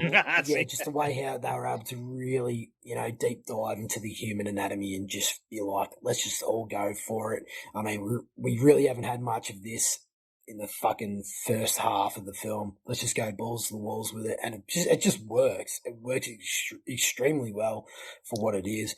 Yeah, it just gets crazier and crazier with its multiple layers of practical effects, and I fucking love it. So, also got to give this film a huge plus for the cinematography in this film. Now, they didn't go over the top of their shots. That's all it needed to be. They didn't go, we need to fucking do a jib shot on a fucking dolly like this. They didn't try and get too fancy with it. They were just nice, easy, subtle fucking shots that worked perfect for this film. And they worked extremely well enough to capture a fantastic horror fucking film. It's all about the creativity of the director working behind the lens as well. How he was able to create fear and tension in this film with the characters and the blocking themselves. Also got to give a shout out to the color grading in this film. I love the harsh blacks in the corners, the shadow play. But then you cross that over to a laneway scene where it's got this nice neon blue popping on the screen, just that real 80s aesthetic about it and how they're able to achieve that. So I thought, like I said, the lighting and the color grading works fucking awesome in this film. Awesome. Whether you're interior or exterior, huge plus for me. Loved it. The story itself, absolutely fantastic. I like how they're able to still use the mythology of a vampire, but bring it to this 80s aesthetic and create such a fantastic premise with characters that I'm invested. Like I said earlier, I think everything about this film worked extremely well for me. It fulfilled me and what I wanted in a horror film, especially a vampire horror film, because when you think about it, there was a fair few vampire films coming out of the 80s. I mean, Lost Boys, that was a pretty big fucking film, even though I think that was filmed after this one. So, I mean, and then you have Near Dark, of course. 87. They're all different vampire flicks in their own little weird way. So it was great to see Tom Holland, come up with such a unique and different idea with this type of film, and I thought it was able to succeed extremely well. It's a very fun film. If you have not seen it, definitely go out and watch it straight away because you are missing out. And that reminds me, I need to watch Fright Night Part 2 because from what I've heard, it's very underrated and I probably should suss it out. I've been meaning to for a long time. But anywho, right there with you, bro. my Gore N More score for this awesome calculator, film, let me pull it up. I won't give it a solid 5, but I will give it a 4.6. Damn. Woo! This is your DKB. Setting the bar high. Signing the fuck out. And I hope you gentlemen have a fantastic evening, and I look forward to hearing what you guys have to say. Thank you kindly, and I'll catch you mother lickers next week. Yeah, Yeah. buddy. His ending Thank words you. there, very sexy. Very sexy. Right? Well, howdy fucking booty Whoa. there. back. Let me not do that. Sorry. Thank yeah. you, Brody. Yes, thank you, Brody. Thank you very much, DKB. Setting the bar super fucking high. I'm gonna feel bad when I bring out my score. Not that it's gonna be like low by any means, but I got a funny, real quick Brody story to tell you. So he sent me. I don't know if he sends the same ones to you, but he sends me reels on Instagram all the time. yeah. He sent one the other day. It was Action League Now from the Nickelodeon. Fuck yeah, dude, from Oh, Kablam. yeah. Yeah, and he sent me that. It's like, yeah, I remember watching this growing up. I really loved it. I said, funniest story about Action League Now. I said, the voices of the characters in that were done by local Pittsburgh radio DJs. Oh, no shit. Really? Mm-hmm. Dude, Action League Now is one of the best segments of Kablam, if not the best. I did like the what was the alien and something and Bob? The fucking Bob. I don't remember. Prometheus and Bob. Prometheus and Bob, yeah. But yeah, he sent it to me. I'm like, it's really funny you did that because I listen to their morning show literally every morning at work. I got to hear them doing the voices and stuff. The Flesh, he's super strong and super naked. Yeah, he sent me one the other day that has it's I guess it's from Omegle, and it's this old man and you see a pair of tits down below. And the old man's like, "Show me your tits," and it's some fucking dude with a beard with a fucking wig on. He's like, "Yeah, I bet you want to see my tits, you old pervert." He said that to me too, and I was like, "You motherfucker." Oh shit. That's the kind of shit Brody Oh, says. yeah, Hell yeah, dude. I get like 5 or 6 of them a day. I swear, it's great And stuff. they're always enjoyed for sure. Oh yes. Oh, yes. Yes. That's right. Melt Man with the power to melt. Gene said the Flesh, Stinky, Melt Man, and Thunder Girl. Stinky Diver. Yeah. Fucking the best, dude. And then the Chief. Chief always got ran over and shit too, dude. It was always fucking ridiculous. Brody, don't apologize no, for putting them. We never enjoy apologize No. for that at all, sir. No, ever- keep fucking if sending you them. don't- It keeps me entertained If all you day. don't send it, I'd be so offended and upset. I don't know what I would say. All right, so we got Brody's score in here. I think we got most of our general discussion down. I mean, dude, I don't know if we can really top what Brody said on top of that. So, Chad Daddy, let's spread them curtains and see what we Okay. got behind them scenes. Again, I've got like 5 pages of stuff, so I'm going to pick and choose. Woo! Hot the meat and damn. potatoes. That's So let's see. All this time this was being filmed, the studio was sinking all its efforts into making a hit out of a movie called Perfect, and they also gave high priority to The Slugger's Wife. Tom Holland said nobody paid any attention to Fright Night, and it was wonderful. So the studio basically had a whole hands-off approach to it because they were more worried about 2 other Oh, that that's nobody- awesome, dude. Yeah. It makes That's me all you wonder. could ever though, ask was- for. It makes me wonder though, was this movie more successful than those movies they were paying attention to? Oh yeah, I've never even heard of that. Say, I've never even heard of those two. So Well, there you go then. Okay. It was Chris Sarandon's idea to have Jerry eating apples throughout the film. While researching vampire lore, Sarandon looked at information about bats and concluded that Jerry had a lot of fruit bat in his DNA. Right on. Okay. Because I was very confused with that because they're not supposed to be able to eat regular food. Right. Interesting. Fruit bat. Okay. I like it. The film's genesis came in Tom Holland wanting to do a vampire story crossbred with The Boy Who Cried Wolf. Avoiding using special effects at the expense of good acting, Holland included plenty of humor, warmth, and relationships. He also wanted to make it valid to a modern audience by rooting it in reality, hence the suburbia setting. He did Nice. that very well, 100%. Yes. I like it. I'm just jealous that like I don't have some cool local fucking TV station where I can just find some dude that hosts horror shows all the time. Yeah. Yeah. Okay, because the everybody has fucking- that option. Like, what the? What's really funny is I didn't realize where this took place before. Because, most horror films, it's always like California, New York. Yeah. Fucking Iowa. It's a perfect place for a vampire, dude. Nobody. If you would look ever on, if see you that. look on, Nobody would ever know. if you look on Peter Vincent's eviction notice, it says the name of the town, and it says Iowa. Yeah, perfect. Because, nobody's going to know. Nobody's going to care. It's Iowa. Who fucking cares? I don't even know what's in Iowa. Des Moines. That's all I Exactly. know. Right. Imagine if you heard the news like Iowa was infested by vampires, you'd be like, meh. That makes sense. Makes No, sense. that could fit. It's the last place anybody would It's like, oh, that's bad news for the 20 people that live in Iowa. What kind of vampires? So there's we 20 talking new about? vampires we're talking about? I mean, like, I guess depending on the vampires, I'd be concerned because if it's like Stakeland vampires, then maybe Yeah. Now we got that's spreadable. I haven't seen that, but that's on our list this year. Stakeland? What? Wait, no. We watched No, it. no, sorry. Stakeland? That's right. I was I was thinking gonna Daybreakers. say, I wait was a thinking minute. Daybreakers. Never mind. Daybreakers. I did put that out there, didn't I? You're Fuck right. yeah, Yeah, I the forgot. Stakeland vampires. Yeah.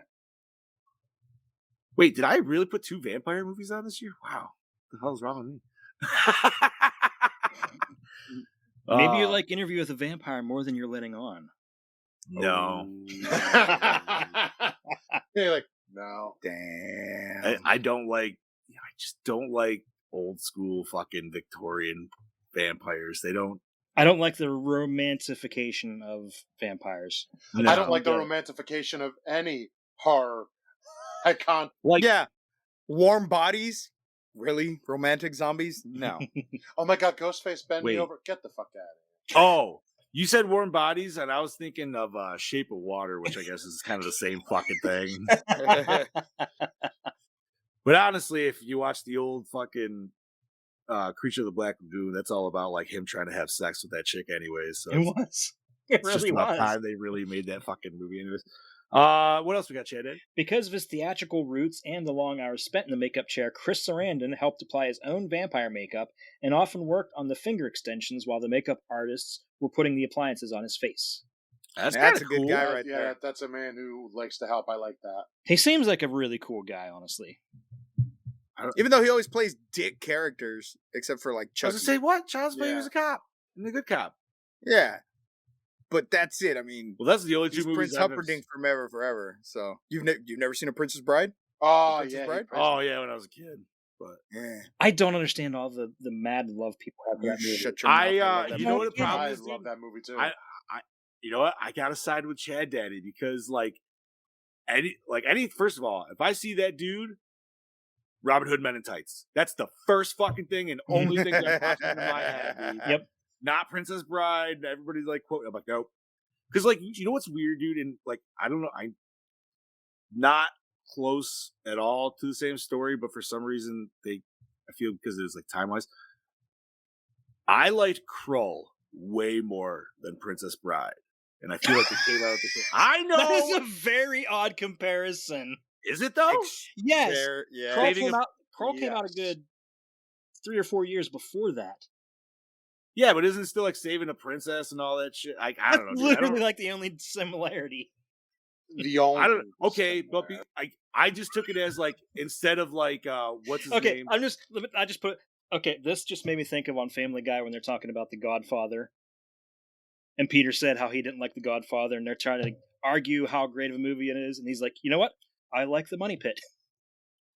Right. And that's what you just made me think of. Well, See, no, I was just. I mean, I don't I was- remember. I haven't seen Krull since I was a kid, which is funny. 'cause I'm I only have the going based Blu-ray. off of like just because like I feel like there was characters that seemed similar to me throughout the movies. Maybe not their plot dialogue, but just like their archetypes. So like you had the big fucking Cyclops dude that essentially was Andre the Giant. Yeah, it was Andre the Giant, and then like the main dude who looked like fucking Lone Star, kind of looked like looked like Robin Hood there from Princess Girl. I don't know, man. Plus they had that cool fucking like The throw glaive, fucking yep. discus fucking thing that Jesus gets in South Park. So, yeah. Anyways, Just laughing because I like The Money Pit. That's all I'm gonna say. Like the money bit. I don't know. Like, what else would you compare to Princess Bride, dude? I Like, don't know, but again, I liked it, but I don't love it like some people do. But that's also like Labyrinth and shit, dude. Like, I don't get that one. It either. was okay, Labyrinth but and like, now. I feel like most people just like that because they like staring at bulges the whole time. They're I- just like, The Dark Crystal is a much better movie. and even I didn't like Dark Crystal. Like, I don't It was know. all right, but it's better than Labyrinth. Still weird Muppets, weird '80s Muppets. Anyway, Let's spread the. Let's keep going. Let's get back to This was Yeah. the most financially successful horror film of the '85 summer season, and the second highest grossing horror film of '85, behind A Nightmare on Elm Street Part 2. yeah. nice. A very nice. underrated movie. I agree. What's this Crawl movie? It's Krull. Krull. Krull, yeah. It's not a horror movie by any means. It's a No, it's fantasy sci-fi. movie. Yeah. It's a fantasy. Okay, continue on. Puppet that was created for the Ghost Librarian's monstrous visits, Ghost Riders. God damn it! You threw me off by saying lasers. Used in Ghostbusters was rejected as being too terrifying for a PG movie. When the FX crew subsequently went to work on this film, they realized the rejected model resembled the vampire bat that they created, so they repurposed it and utilized it for the vampire's fiery destruction. Sweet. Perfect. One thing doesn't work for another movie, use it in another. Yeah. That's thrifty. That is. I'm still sad that we never got the giant like frog ghost monster thing in the Ghostbusters, dude.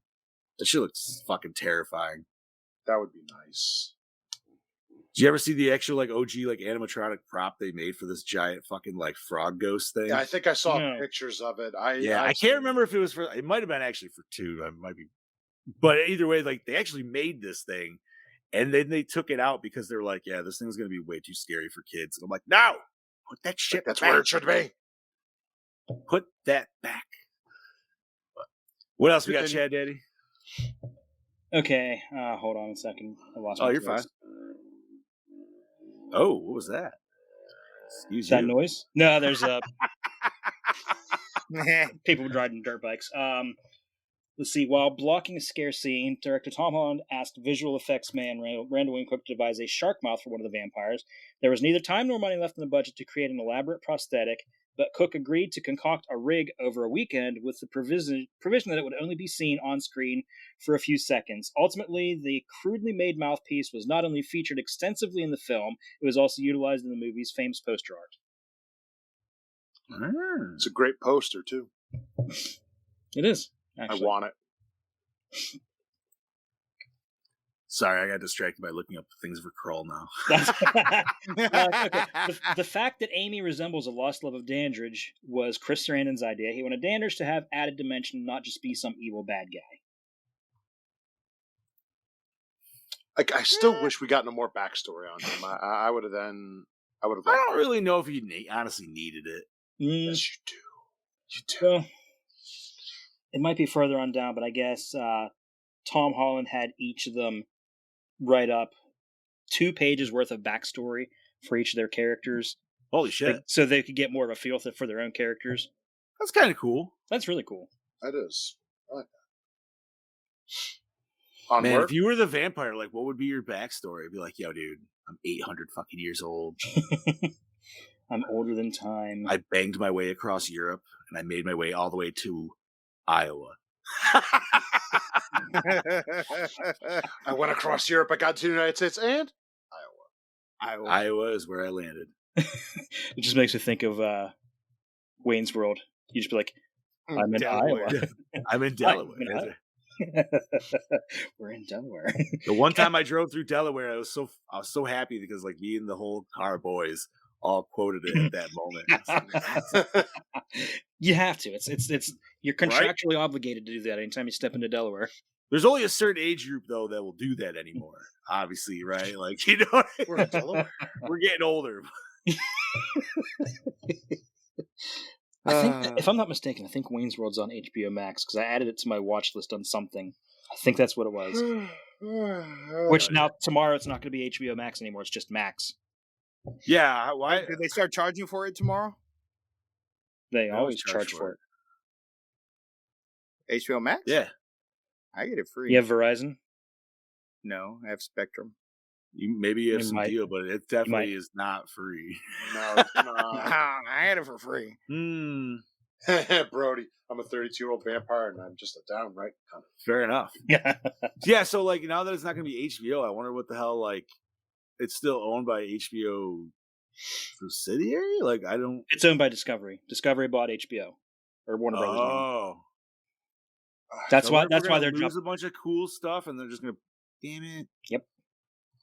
That's why I downgraded my my subscription to the ad-supported cheapest one you could get because, you know, if they're taking shit away, I'm not paying extra for fucking. Are they taking Chopped. away the DC stuff? Did they say that? Some of it. Some I of think. it's going away, I think. Fuck, dude. I mean, obviously that's always gonna happen just because of like. Okay, the stuff that has been disappearing from HBO Max has been popping up on Tubi. Of course. You know, I have noticed that, like the Godzilla movies and shit like that. Yeah. Well, the Godzilla movies have always been on there. They've been on there for months because that's when I first watched King of Monsters is still. God damn it! Dude, the first Godzilla and Godzilla vs. Kong and Kong Skull Island are all on HBO Max, but not King of the Monsters. Right. It's Yeah, not fucking anywhere unless you rent it. It's stupid. I don't understand that. Anyway, sorry for that, man. Cast and crew members have recalled that Roddy McDowell videotaped extensive on-set behind-the-scenes footage. None of them saw the tapes, and their whereabouts remain unknown. Yo, that would be some sweet shit to see. They're mixed into his porn library by accident. He doesn't know. No. Hey, wait a minute. What's this? I haven't watched Gangbang in a while. Oh, Fright Night. It's all in a tape labeled Butt Blasters. Mm-hmm. Oh, God. But you open it up and Butt Blasters isn't in there, so you're like, oh, where's Butt Blasters? Jesus. Mm-hmm. Because of the horrible experience he'd had making The Sentinel, Chris Sarandon was apprehensive about taking a role in another horror movie. Meanwhile, writer Tom Holland decided to direct Fright Night himself because he was so disgusted by the film that had been made from his last screenplay, Scream for Help. Both movies were directed by Michael Winner. Okay. So they both apparently hate the same director. Fair enough, then. Right? They should just say That's that. fair. Scream for Help, huh? Never heard of that one either. Same. Look that up. The nightclub set used in Fright Night was a former hardware store near the studio, which had been renovated for the Frankie Goes to Hollywood sequence in Brian De Palma's Body Double the previous year. Both films were released by Columbia Pictures. Nice. I just want to drop that because I know Brody Kane's a De Palma fan, if I remember correctly. Aha. Scream for Help. Horror mystery. Sorry. Charlie Sheen auditioned for the role of Charlie Brewster, but the director decided his looks weren't right for the character, so Williams Ragsdale was ultimately cast. I 100% agree with that. That would have been weird. That would have been very weird. They'd be like, yo, dude, you look more like you'd want to be a vampire. Yeah. It's not tiger blood. It's like, you look Right. like you need some Coke. Here you go. Oh, sorry. This would have been like a pre-coked out of his head Charlie Sheen, though. Would it be? I don't know. How was he in the 80s? He was probably in the 80s. Like the when first, was the was first the thing he shit was. that- This would have been filmed in '84, and the first thing I remember seeing him in was Ferris Bueller's Day Off in '86. He looked coked out of his When head was there. Platoon? He was supposed to look at Platoon was '87, I think. Wait, no, Platoon was Major League. What 85. about Major League? Yeah, I thought. Platoon was '85, I think. Yeah, Major League would have been 87, 88. Yeah. Maybe. So you might be right. Maybe Platoon was the first thing I saw him in. Not to go down to this dark rabbit hole, but when the whole like supposed shit with like him and Haim supposedly happened, was that 80s or 90s? Probably late '80s. Because I mean, I know he was like kind of height success career at that point, like whatever happened. So that might have been right around the time he was doing like Men at Work or something. okay. Or were Men at Work all right? Yeah. Oh, no. Oh, man. All right, continue. Writer-director Tom Holland conceived the role of Peter Vincent with Vincent Price in mind, but Price's health was declining and he was trying to shy away from accepting horror roles by that point in his career. I can see that. That would have been cool. It would have been cool. Brody says TJ would be a Okay, big that's- fan. He liked Mrs. Paula and her Okay, five. so is TJ as a De Palma fan. Okay, continue. Amanda Bierce was required to remove her top for a scene in the film in which her back and shoulders are viewed, but she was uncomfortable being topless in front of the crew, so she covered her breasts with duct tape. Ouch. Right? I hope they did the thing where they put it on some pants a few times and like ripped it up and pulled like to take the stickiness off a little bit. They didn't have This woman has no nipples. They didn't have pasties in '85. Oh, they definitely did. Yeah, they couldn't have got the girls some goddamn pasties. Jesus. Maybe just like rub a little Vaseline on the nipple so it doesn't Or- stick right there. Or they also had a strapless How, bra. Chad? Do it If you again. film it right, you would never see it like this. Do it again, Chad. Yeah, girl. I know. Oh, you want it slower? Yeah. Woo! Oh, Although Trenton J. Bowser. William Ragsdale and Amanda Bierce are playing teenagers, in reality, Ragsdale turned 24 and Bierce was 27 during filming. All right. They actually look convincing. For the most part. Yeah. Anything Ragsdale else, is a Jed? little. Let's see. Let me see. In 1988, the film was adapted as a PC game for Commodore Amiga computers. Players portrayed Jerry Dandridge, who had 12 hours of darkness to visit every room of his sprawling mansion and kill intruders. All of the principal characters from the film were included, even bit part hooker Cheryl Lane, with the glaring exceptions of Detective Lennox and Jerry's henchman Billy Cole. All right. Right on. Baked beans. What else? Any other juicy nugs? Oh, let me see. Like I said, writer-director Tom Holland has admitted that the scene with Billy Cole creeping up the staircase behind Peter and Charlie was inspired by Abbott and Costello Meet Frankenstein. I have never seen an Abbott and Costello Meet movie. Oh, they're fantastic, dude. Oh, we should listen. I think next year we should do Abbott and Costello Meet Frankenstein. It's Gore N More. It's still something scary. It's a fun movie. Please. It's possible. We've never ventured back to. I feel like to do those justice would have to go through all the Universal classics, though. Right, like you got to get that basis before you get to the comedic. Yeah, I mean, you don't have to because they're pretty well known. But I was gonna say we all know the basis of those. Yeah, but come on. They're a lot of fun to watch. I mean, I've never watched all the original Universal. I've seen Frankenstein, and I haven't seen any of the Invisible Man. I've never seen Invisible Man, and I haven't. I like that one. TJ's right. The Mummy, the original Mummy, is overrated. It is. I still like it, but it is. The Wolfman's fantastic. I love the Wolfman. I will watch the 1999 cinematic classic, The Mummy, any fucking day of the week. Oh, dude, that's one of the Brendan Fraser. Woo! The goat. Right? The goat. Okay, that's a totally different Mummy. Yes. Let's see. What's some of the other? Heidi Sorensen, who plays the hooker that Charlie sees going into Jerry's house, was Playboy Playmate of the Month in July of 1981. If you guys want to do a little research. My. This was the blonde and the red. Blonde, yeah. The one who looked at like Charlie and was just like, what was the other one in the window? She was. I thought she was a hooker, but if you look, if you look in the credits, she's just listed as teenage victim, so she's not even technically a hooker. Yo, bro, for real, man, this dude was grooming on some young chicks like hard. Granted, I know that's what vampires do, but still, when you're 800 years old, everyone's younger than you, no matter what. I mean, I still think of that scene in fucking. Oh my god, Twilight. I knew you're going there. God. Oh Jesus Christ, dude. No, it's Oh my god, dude. I am brain farting on the fucking name. The kids movie that we watched. Where they're fighting the Monster Squad. Yeah. He when he has 3 fucking young cheerleaders in the fucking that he turns into his brides. It's like, bro, that was in a kids movie. But it was a different time. It was a different time.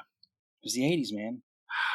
Okay. Never get it back. Originally, the script featured a radically different ending, which was revised prior to filming. As Charlie and Amy lie on the bed making out, Fright Night comes on TV, and Peter Vincent declares, "Tonight's creepy crawler is Dracula Strikes Again, obviously about vampires.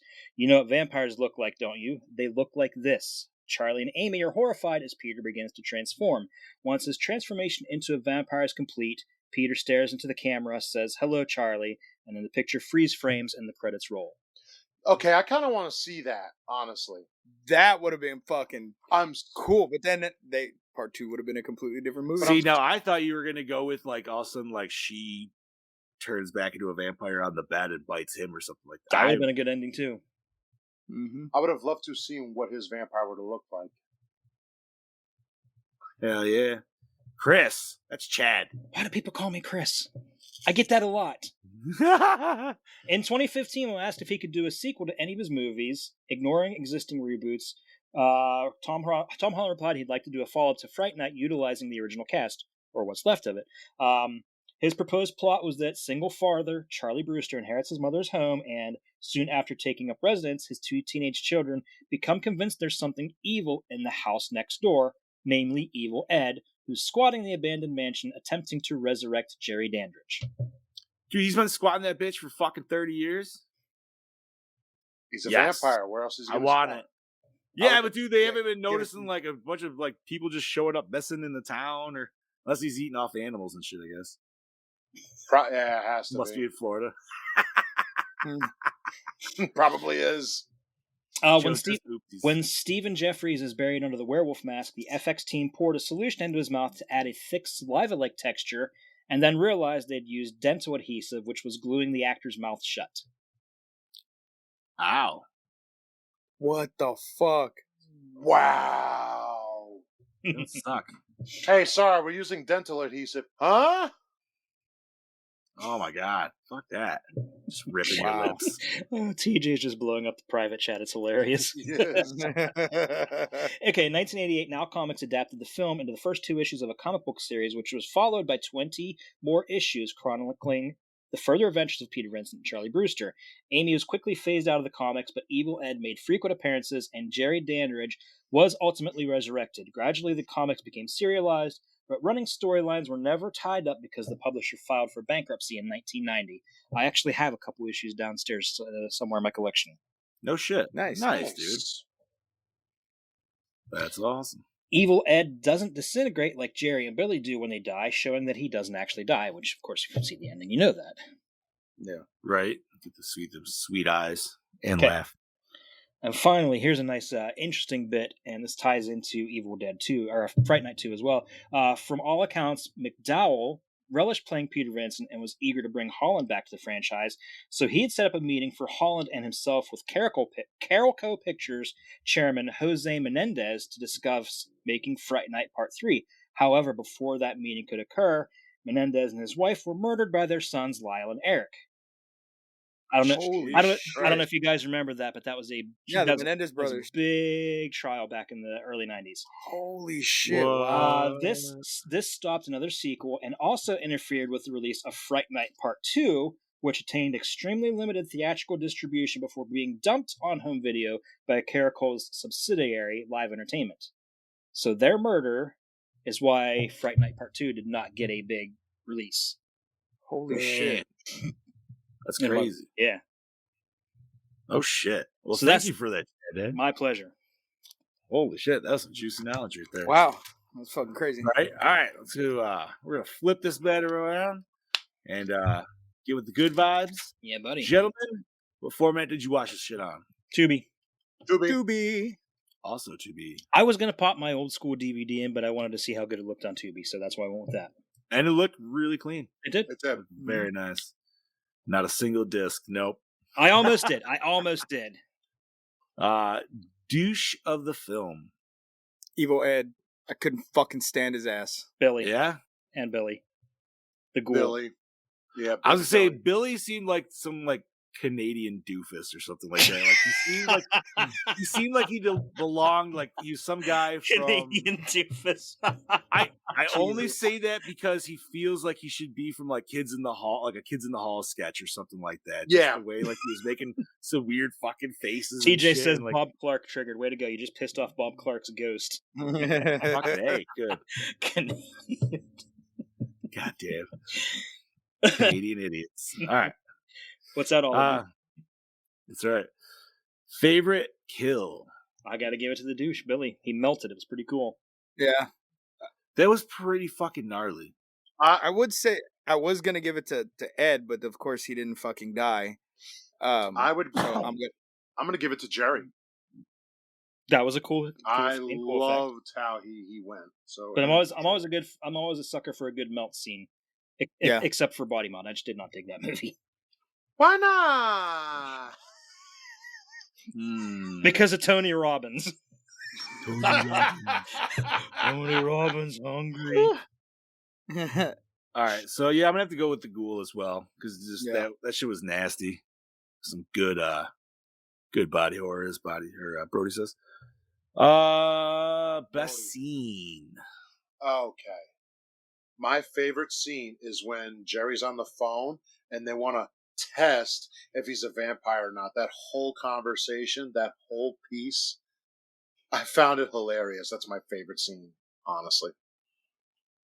I'm going to go with the scene where he's chasing them down the alley and they run, he's standing there next to them. They run up and then he just pops out again. Mm-hmm. I don't know. I don't know why that right there to me has always been horrifying when you think of vampires. Like, fuck, like it doesn't matter where you go, they're gonna be right there. That was a cool scene where the chase scene, all of a sudden he's at the top of the stairs or at the bottom or on top.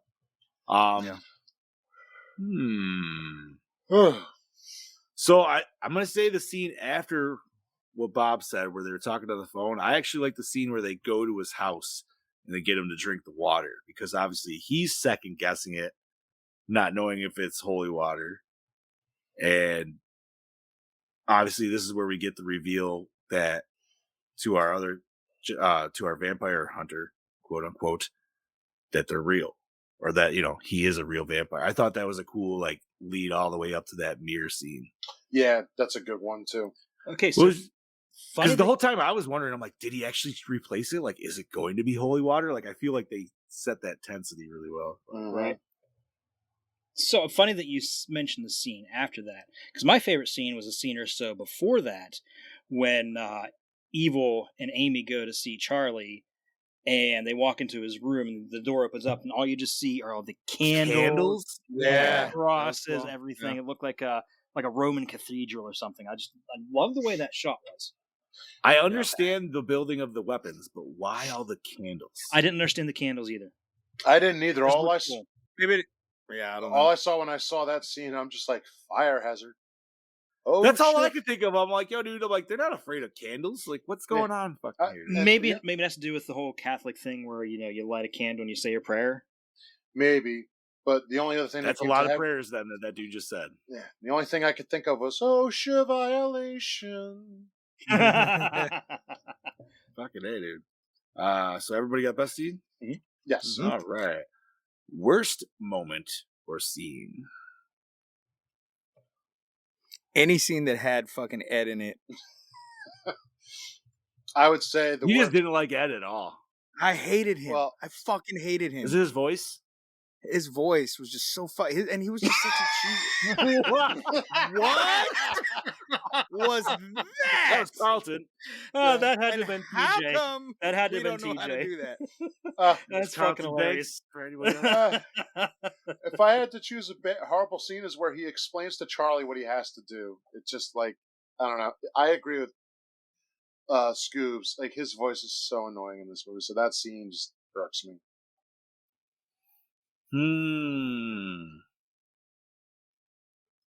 I'm trying to think of the worst scene too. Maybe the scene where after Charlie stabs him in the hand and he leaves and he trashes Charlie's car. Like, I don't understand the necessity of trashing his car because it didn't really add anything to the storyline. It didn't at all. Yeah. Apparently, he was a fighter in Street Fighter, and it was a fucking bonus level. And he was like, all right. All I could think of is that meme where it just shows the car from Street Fighter parked on. I'm gonna park my Honda right here, and it'll be perfect. This looks like a nice spot to park my car. It'll be perfectly right. safe.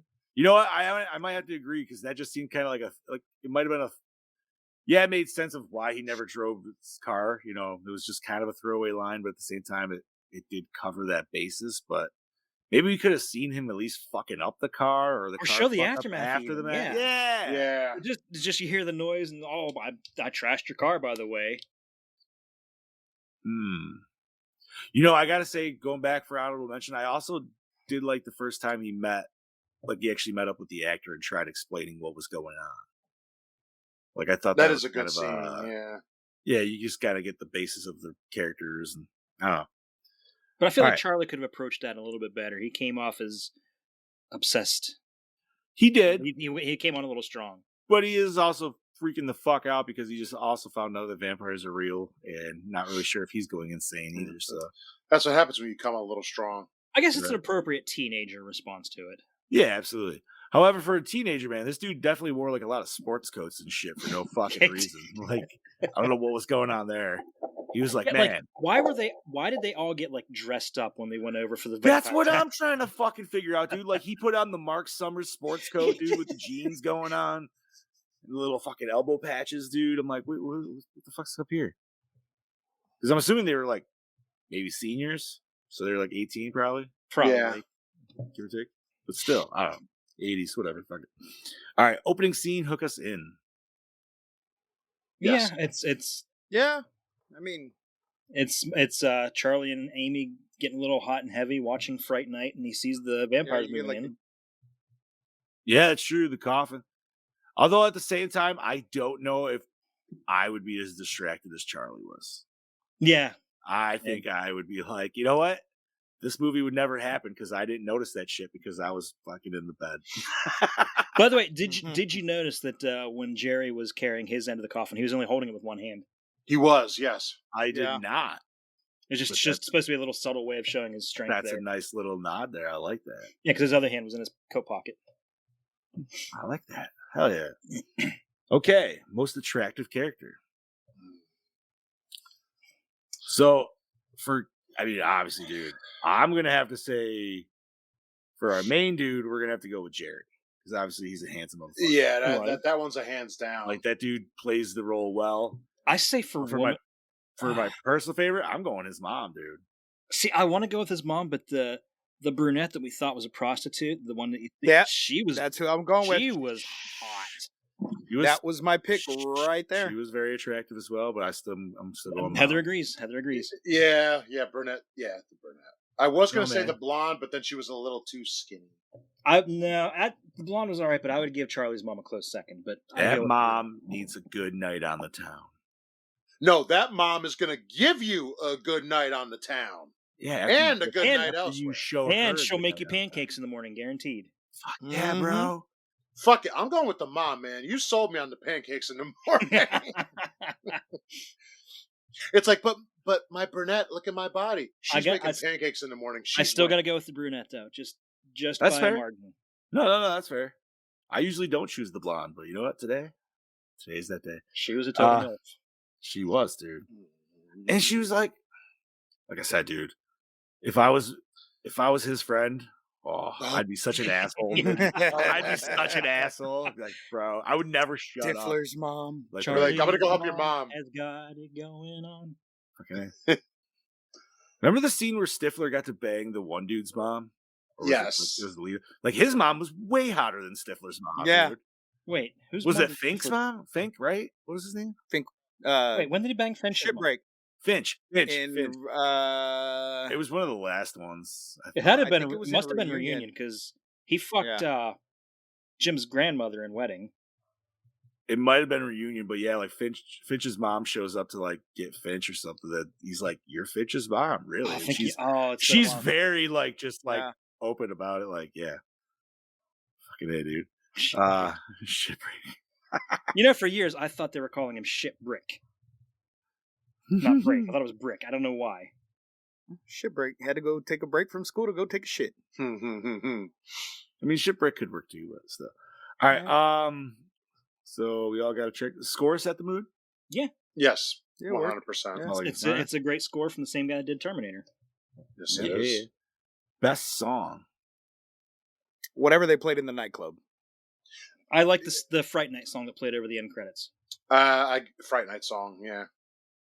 I'm going nightclub, dude, because I was jamming out during that song. Yeah. Which one? Because they played a couple of different ones. This is totally fucking 80s. I don't know, man. Whatever. What the first song or the song that played when Amy and Jerry were dancing? Because that was a pretty decent first song, not the slower song. Yeah, not the slower one. The first one. Yeah. The upbeat or one. it might have been. Or was it the song when he actually killed the... It might have been the song actually when he killed the guards. It's kind of popping a little time. All right. Favorite character? Peter Vincent. Damn it, Chad. Yeah, I'm going to have to agree. Loved him. Jerry. He was a good vampire, dude, for sure. Yes, he was. Mm-hmm. Scubas. He's thinking long. Peter. Peter? I liked Peter. I love Peter, but we know you love Peter. Well, But Waka waka. Alrighty. Sorry, I was on the list here. That's all right. Was it scary?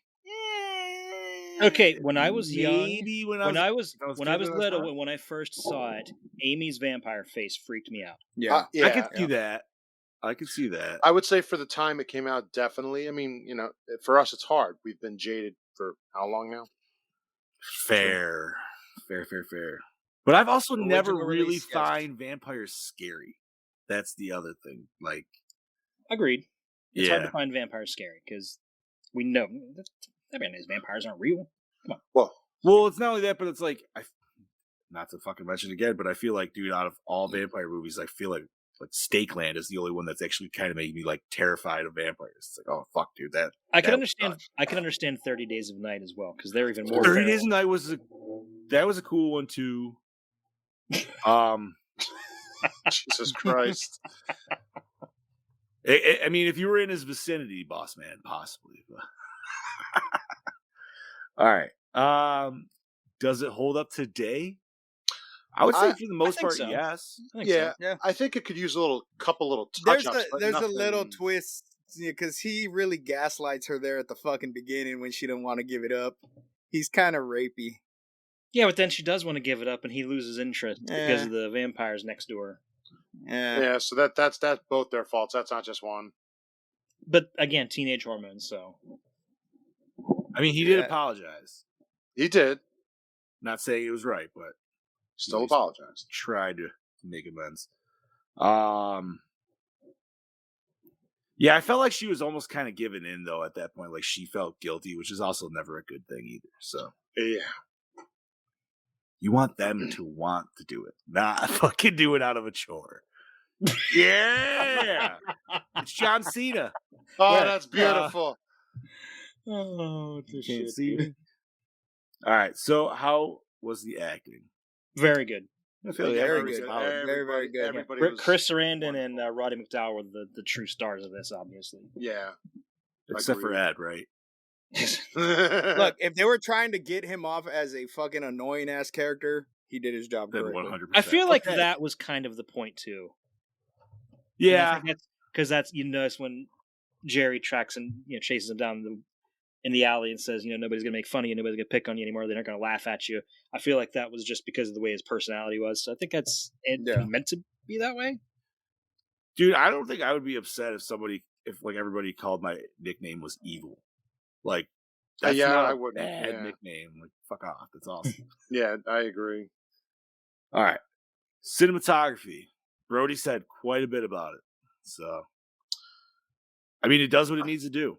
Okay, I love Yeah. I love how they tackled the shot of him going into bat form by just showing his shadow instead of showing a full-on effect. Ooh, Gremlins. Yeah. Style. Okay. Yeah. I like that.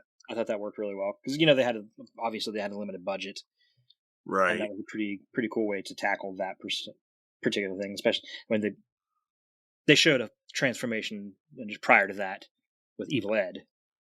I will say they showed us everything. The transformations that were cool. Mhm. We mentioned the werewolf one, the de-transformation. That was fucking fantastic. Yes. So yeah, I mean, cinematography did exactly what it needed to do. 100%. All right, gentlemen, did we enjoy the premise? Yeah. Yeah. Very So much. old, Absolutely. old age vampire story told anew. So yeah, or told anew per 85, I should say. Yeah, fair enough. Updated for 85. Right.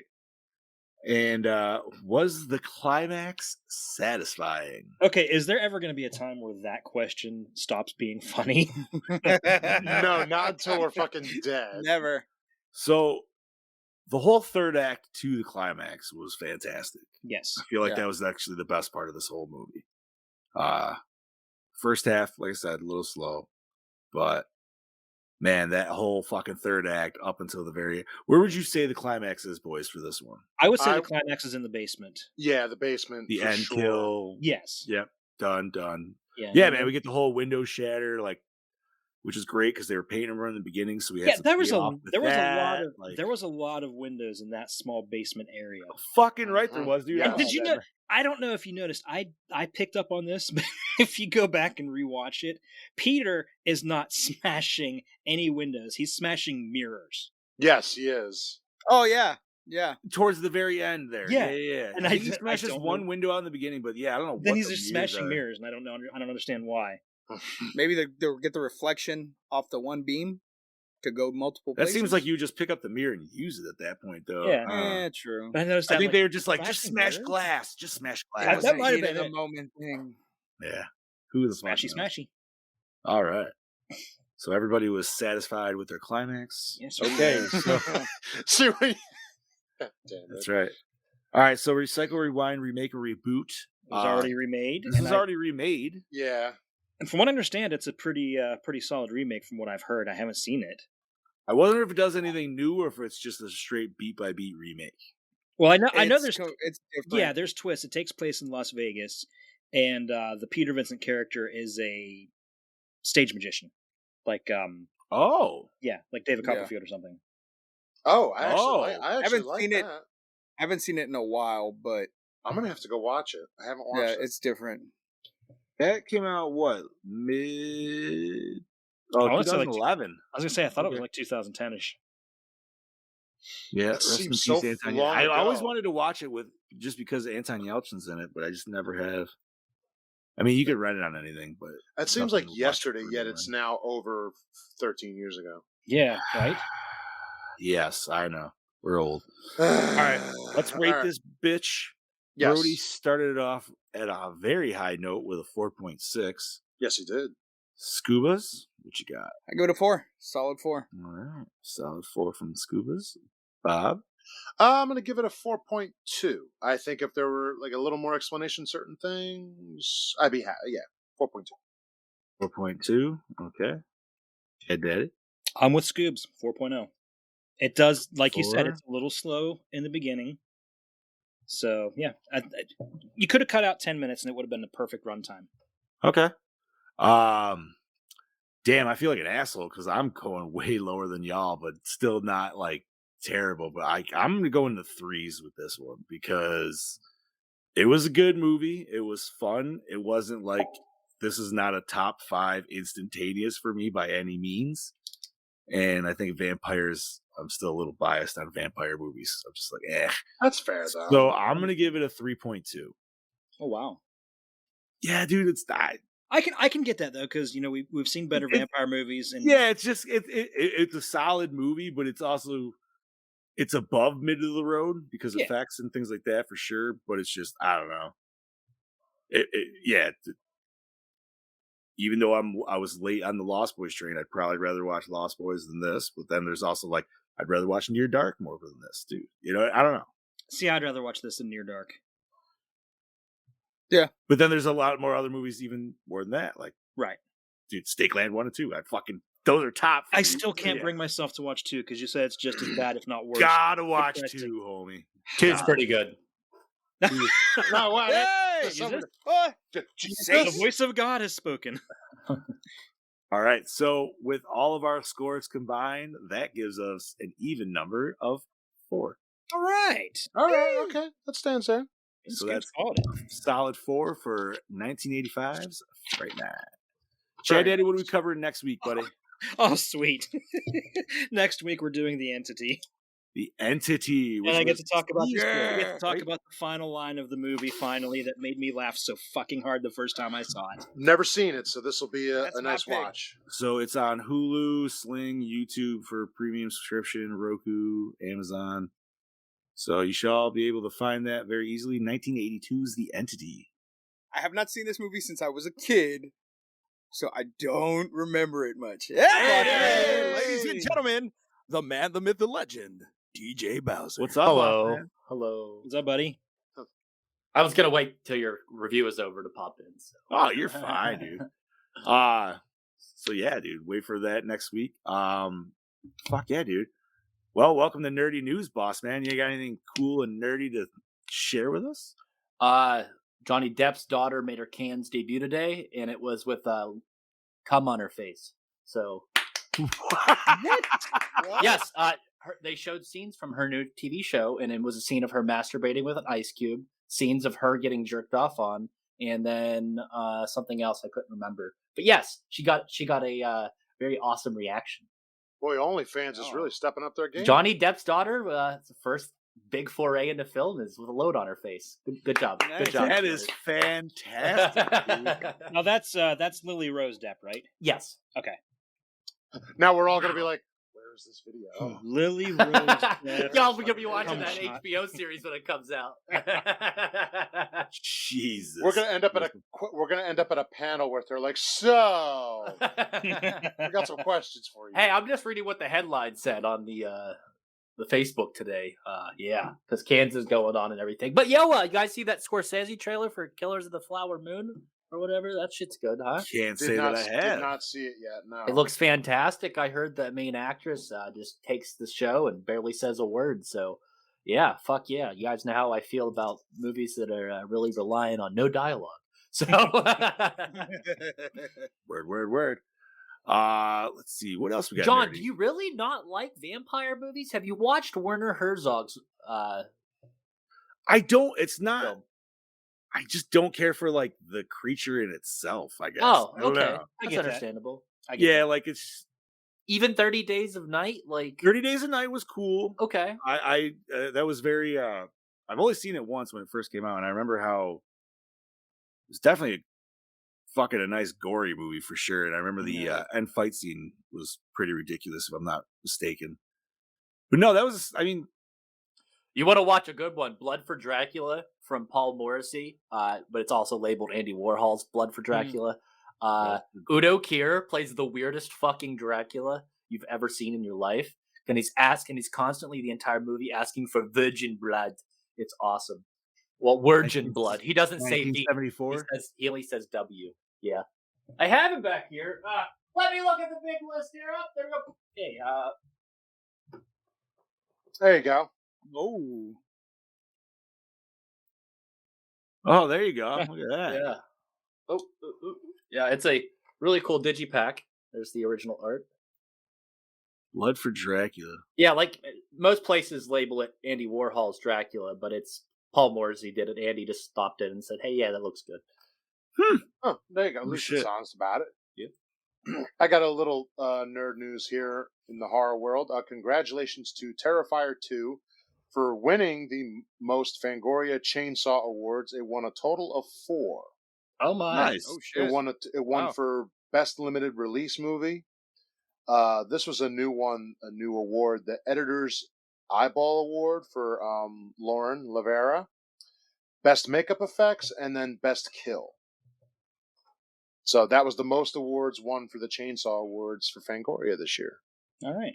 What was the best kill? Did they say which one? That was Yeah, the yesterday, one with right? all the girl in the In the bedroom. bedroom. Yeah, with the With the salt. salt? mean- I was gonna say. I figured that would. I don't know, be, but but- I think that's one of the. Oh, I love that kill so much. Arrows is doing a 4K Porky's. No Oh, way. shit. What? Yep, Bob Clark. Speaking of, yeah, you Canadian weirdos. Yeah. Oh, I love Porky's. It's been a Yes, minute since I've it seen is that. official as of May 22nd. Today at 7:14, Arrow Video is preparing a 4K release of Bob Clark's Porky's. Is that Shit. Wait. Does that mean Arrow now has access to the Disney library? What? Oh shit! Was that not? Is that not one of the films bought was it? No. under Fox? Was it a Fox film? I don't know. That was a Fox. So I'm at the top of my head. I think it was a Fox film. So if Arrow's getting Fox films from Disney, holy fuck! No, is that getting released here? Is that just for That UK is release? U.S. baby. Nice. Yeah. Yeah. I did read today that the World Drive-In Movie Festival and Jamboree is coming back Mm-hmm. with Joe Bob in October. So if anybody's out in Vegas area for 3 days, you can go see a whole fucking Did convention they for that. do a J-horror version of The Cube? Is that a thing? Is that what? Because I saw a new release of The Cube, but it was labeled for, I want to say last year, maybe this year. No, 2021.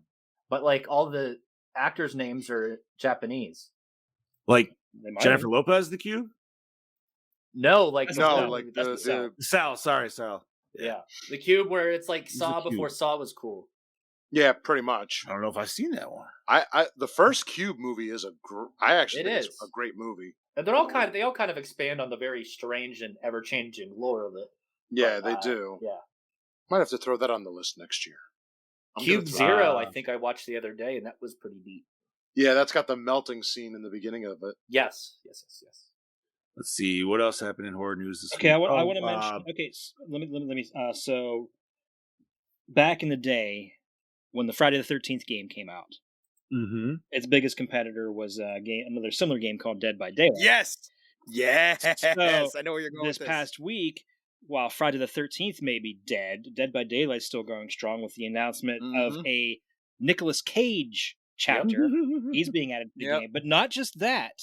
No, it's just announced today that so they released the roadmap for the year ahead, and so their next chapter is called End Transmission, which takes Dead by Daylight into space. Oh shit! Which is a first, so it's going to be like a little alien invasion horror type. Then it's followed up with the Nicolas Cage chapter. It says survivor only, so I'm guessing Nicolas Cage is going to be added as a survivor. And Okay, so it'll be like Ash, yeah. Yeah. Then the next chapter is a licensed chapter with a killer and a survivor. Don't know who it's going to be. Followed by another licensed chapter with a killer and survivor. A survivor-only chapter after that, and then they're ending the year with a completely original chapter with both a killer and survivor. Interesting. Okay. Jeez. Wow, they're really They are going. strong. They should do a Krampus Christmas one to end it with. And just Maybe they'll do something like that. I mean, that'd be dope. I'm not too keen on Dead by Daylight. It's basically just hide and seek. Pretty much, yes. Yeah. I mean, I couldn't get into it. I preferred Friday the 13th because you can do more than just escape. But see how this TCM game comes, right? Yeah, that's August 18th. Was it 3v4? Yes, I think it was. Yeah. Brody, I did not, but yes, the MK2 the movie has started production, and they cast Jade. They did. They did. And actually, MK is filming close to Brody's section of the wood down, or at least hemisphere, I should say. I wouldn't say woods. What, a desert? Yeah. Right. Go back. Exactly. Down in the bush. From what I've heard, the Carl Urban as Johnny Cage is a done deal too. Oh, good. I assumed it is that the fact that they went so ham with it because now they did Jade and then they'll do. But I'm sure they'll probably do Katana and then if they do not bring back the same actress that played Melina to play Katana, I will be pissed because she's a clone. They should, but that doesn't necessarily mean that's the route they're going to go. Of course, because they always have to be changing shit like normal. Right. That's Hollywood. Hey, I'm just happy that it's still happening, though. I don't give a shit. I just, I'm afraid with this whole writer's strike, though. I was talking to a guy yesterday, and SAG's next. Just so you know. Yeah, I've been seeing they're pushing for that. It's just going to get worse. So that means we're going to be stuck with reality TV for a while. Yeah, it's like I said yesterday on Hypodermic. Reality Wave 2 is inbound. Mm-hmm. I fucking hated that. Dude, so it's 2007 so all over again. It's okay. Fantastic. I'm just going to buy all the DVDs and watch a million movies that I have seen and haven't seen a bunch of times. Meanwhile, Best Buy and Walmart in Midwestern states are getting rid of physical media sections entirely. They suck dicks. They suck big elephant dicks. I will also say that in MK News, they announced MK1, MK12, which trailer looked fucking. It was only cinematics, but it was fucking awesome. Go check that shit out if you haven't. If you're an MK fan, it will definitely make you moist in your nether regions. Yeah, and then go play 11 moist. if you haven't played 11 to catch your ass up. See, because this story's been going for a while, but dude, it's definitely I believe the Starship Troopers Extermination beta is now available on Steam. Is that the first person? Yes, the squad-based Ooh. shooter. Yes. Hell yeah! I've been seeing a little bit on that. It looks pretty sweet. Oh yes. Let's see what else we got, nerdy boys. Anything? I'm looking. That's about all I got. I don't got nothing. Nothing too many things on Bloody Disgusting. Nothing really popping up elsewhere either that's popping out. Oh, Vincent halfway to Black Friday sale is coming up. I believe, Chad, the end of this Should be month? Friday. Yeah. Yes. Okay. That's what I was gonna mention. Beetlejuice 2 has also started filming. Yes, okay, I knew there was something I forgot. Still not- Was that official? Yeah, Yeah, there's that is pictures of official. Winona Ryder all up in the Yes. get up. Yep, she's got her Lydia Dietz hair going on. Oh my! It's weird to see her in the car that it's in though, and I gotta like frame myself of like, okay, this is still being filmed in 2023, not 1980s. So I don't know. Fingers crossed, man. I hope it's good. Was Burton doing it still? One would No. assume. I would hope. That would only make sense. I can't see all of them coming back if Burton's not involved. Yeah, he has No. to be involved. I mean, Keaton's a fucking gem, dude. So you know he's gonna bring it in 110% for sure. Can't wait for that new Flash movie. Yeah, So that'd be soon. nice to see. Anything else, boys, before we wrap this shit up? I got nothing. I got nothing, my for this friend. time. Alrighty. Boss man, thank you for popping in, buddy. It's Yeah, been a minute fuck since yeah, we saw yes. your pretty face. Yeah, man. It's nice talking to you guys. Well, I we like loved the, having you on real quick. I was like, next time stop in and hang out a little bit longer. Yeah. When did you reset up your studio? Not too long ago. We just did the first episode of Hypodermic since this has been set up yesterday. So Nice. Nice. It's not done yet, as you can see. There's like blank Right. spaces and shit. You're getting there. I moved in and changed everything in my life all at the same time. So yeah. Fuck yeah, bro. One day at a time. All right, Bobby, you want to start us off, homie? This is your Killing Machine, Bobby Amone, saying tune in next week for The Entity. Have a good night. Boss man? Guys, check out Hypodermic, Stronger Than Before, and all the other great podcasts on ProjectLouder.net. On the Pod Boss. See you guys on the next episode of whatever podcast you listen to next from Project Louder. Hell yeah. There you go. He's like our Where's Waldo of the network. You just gotta watch all the episodes, see where he pops in. All of them.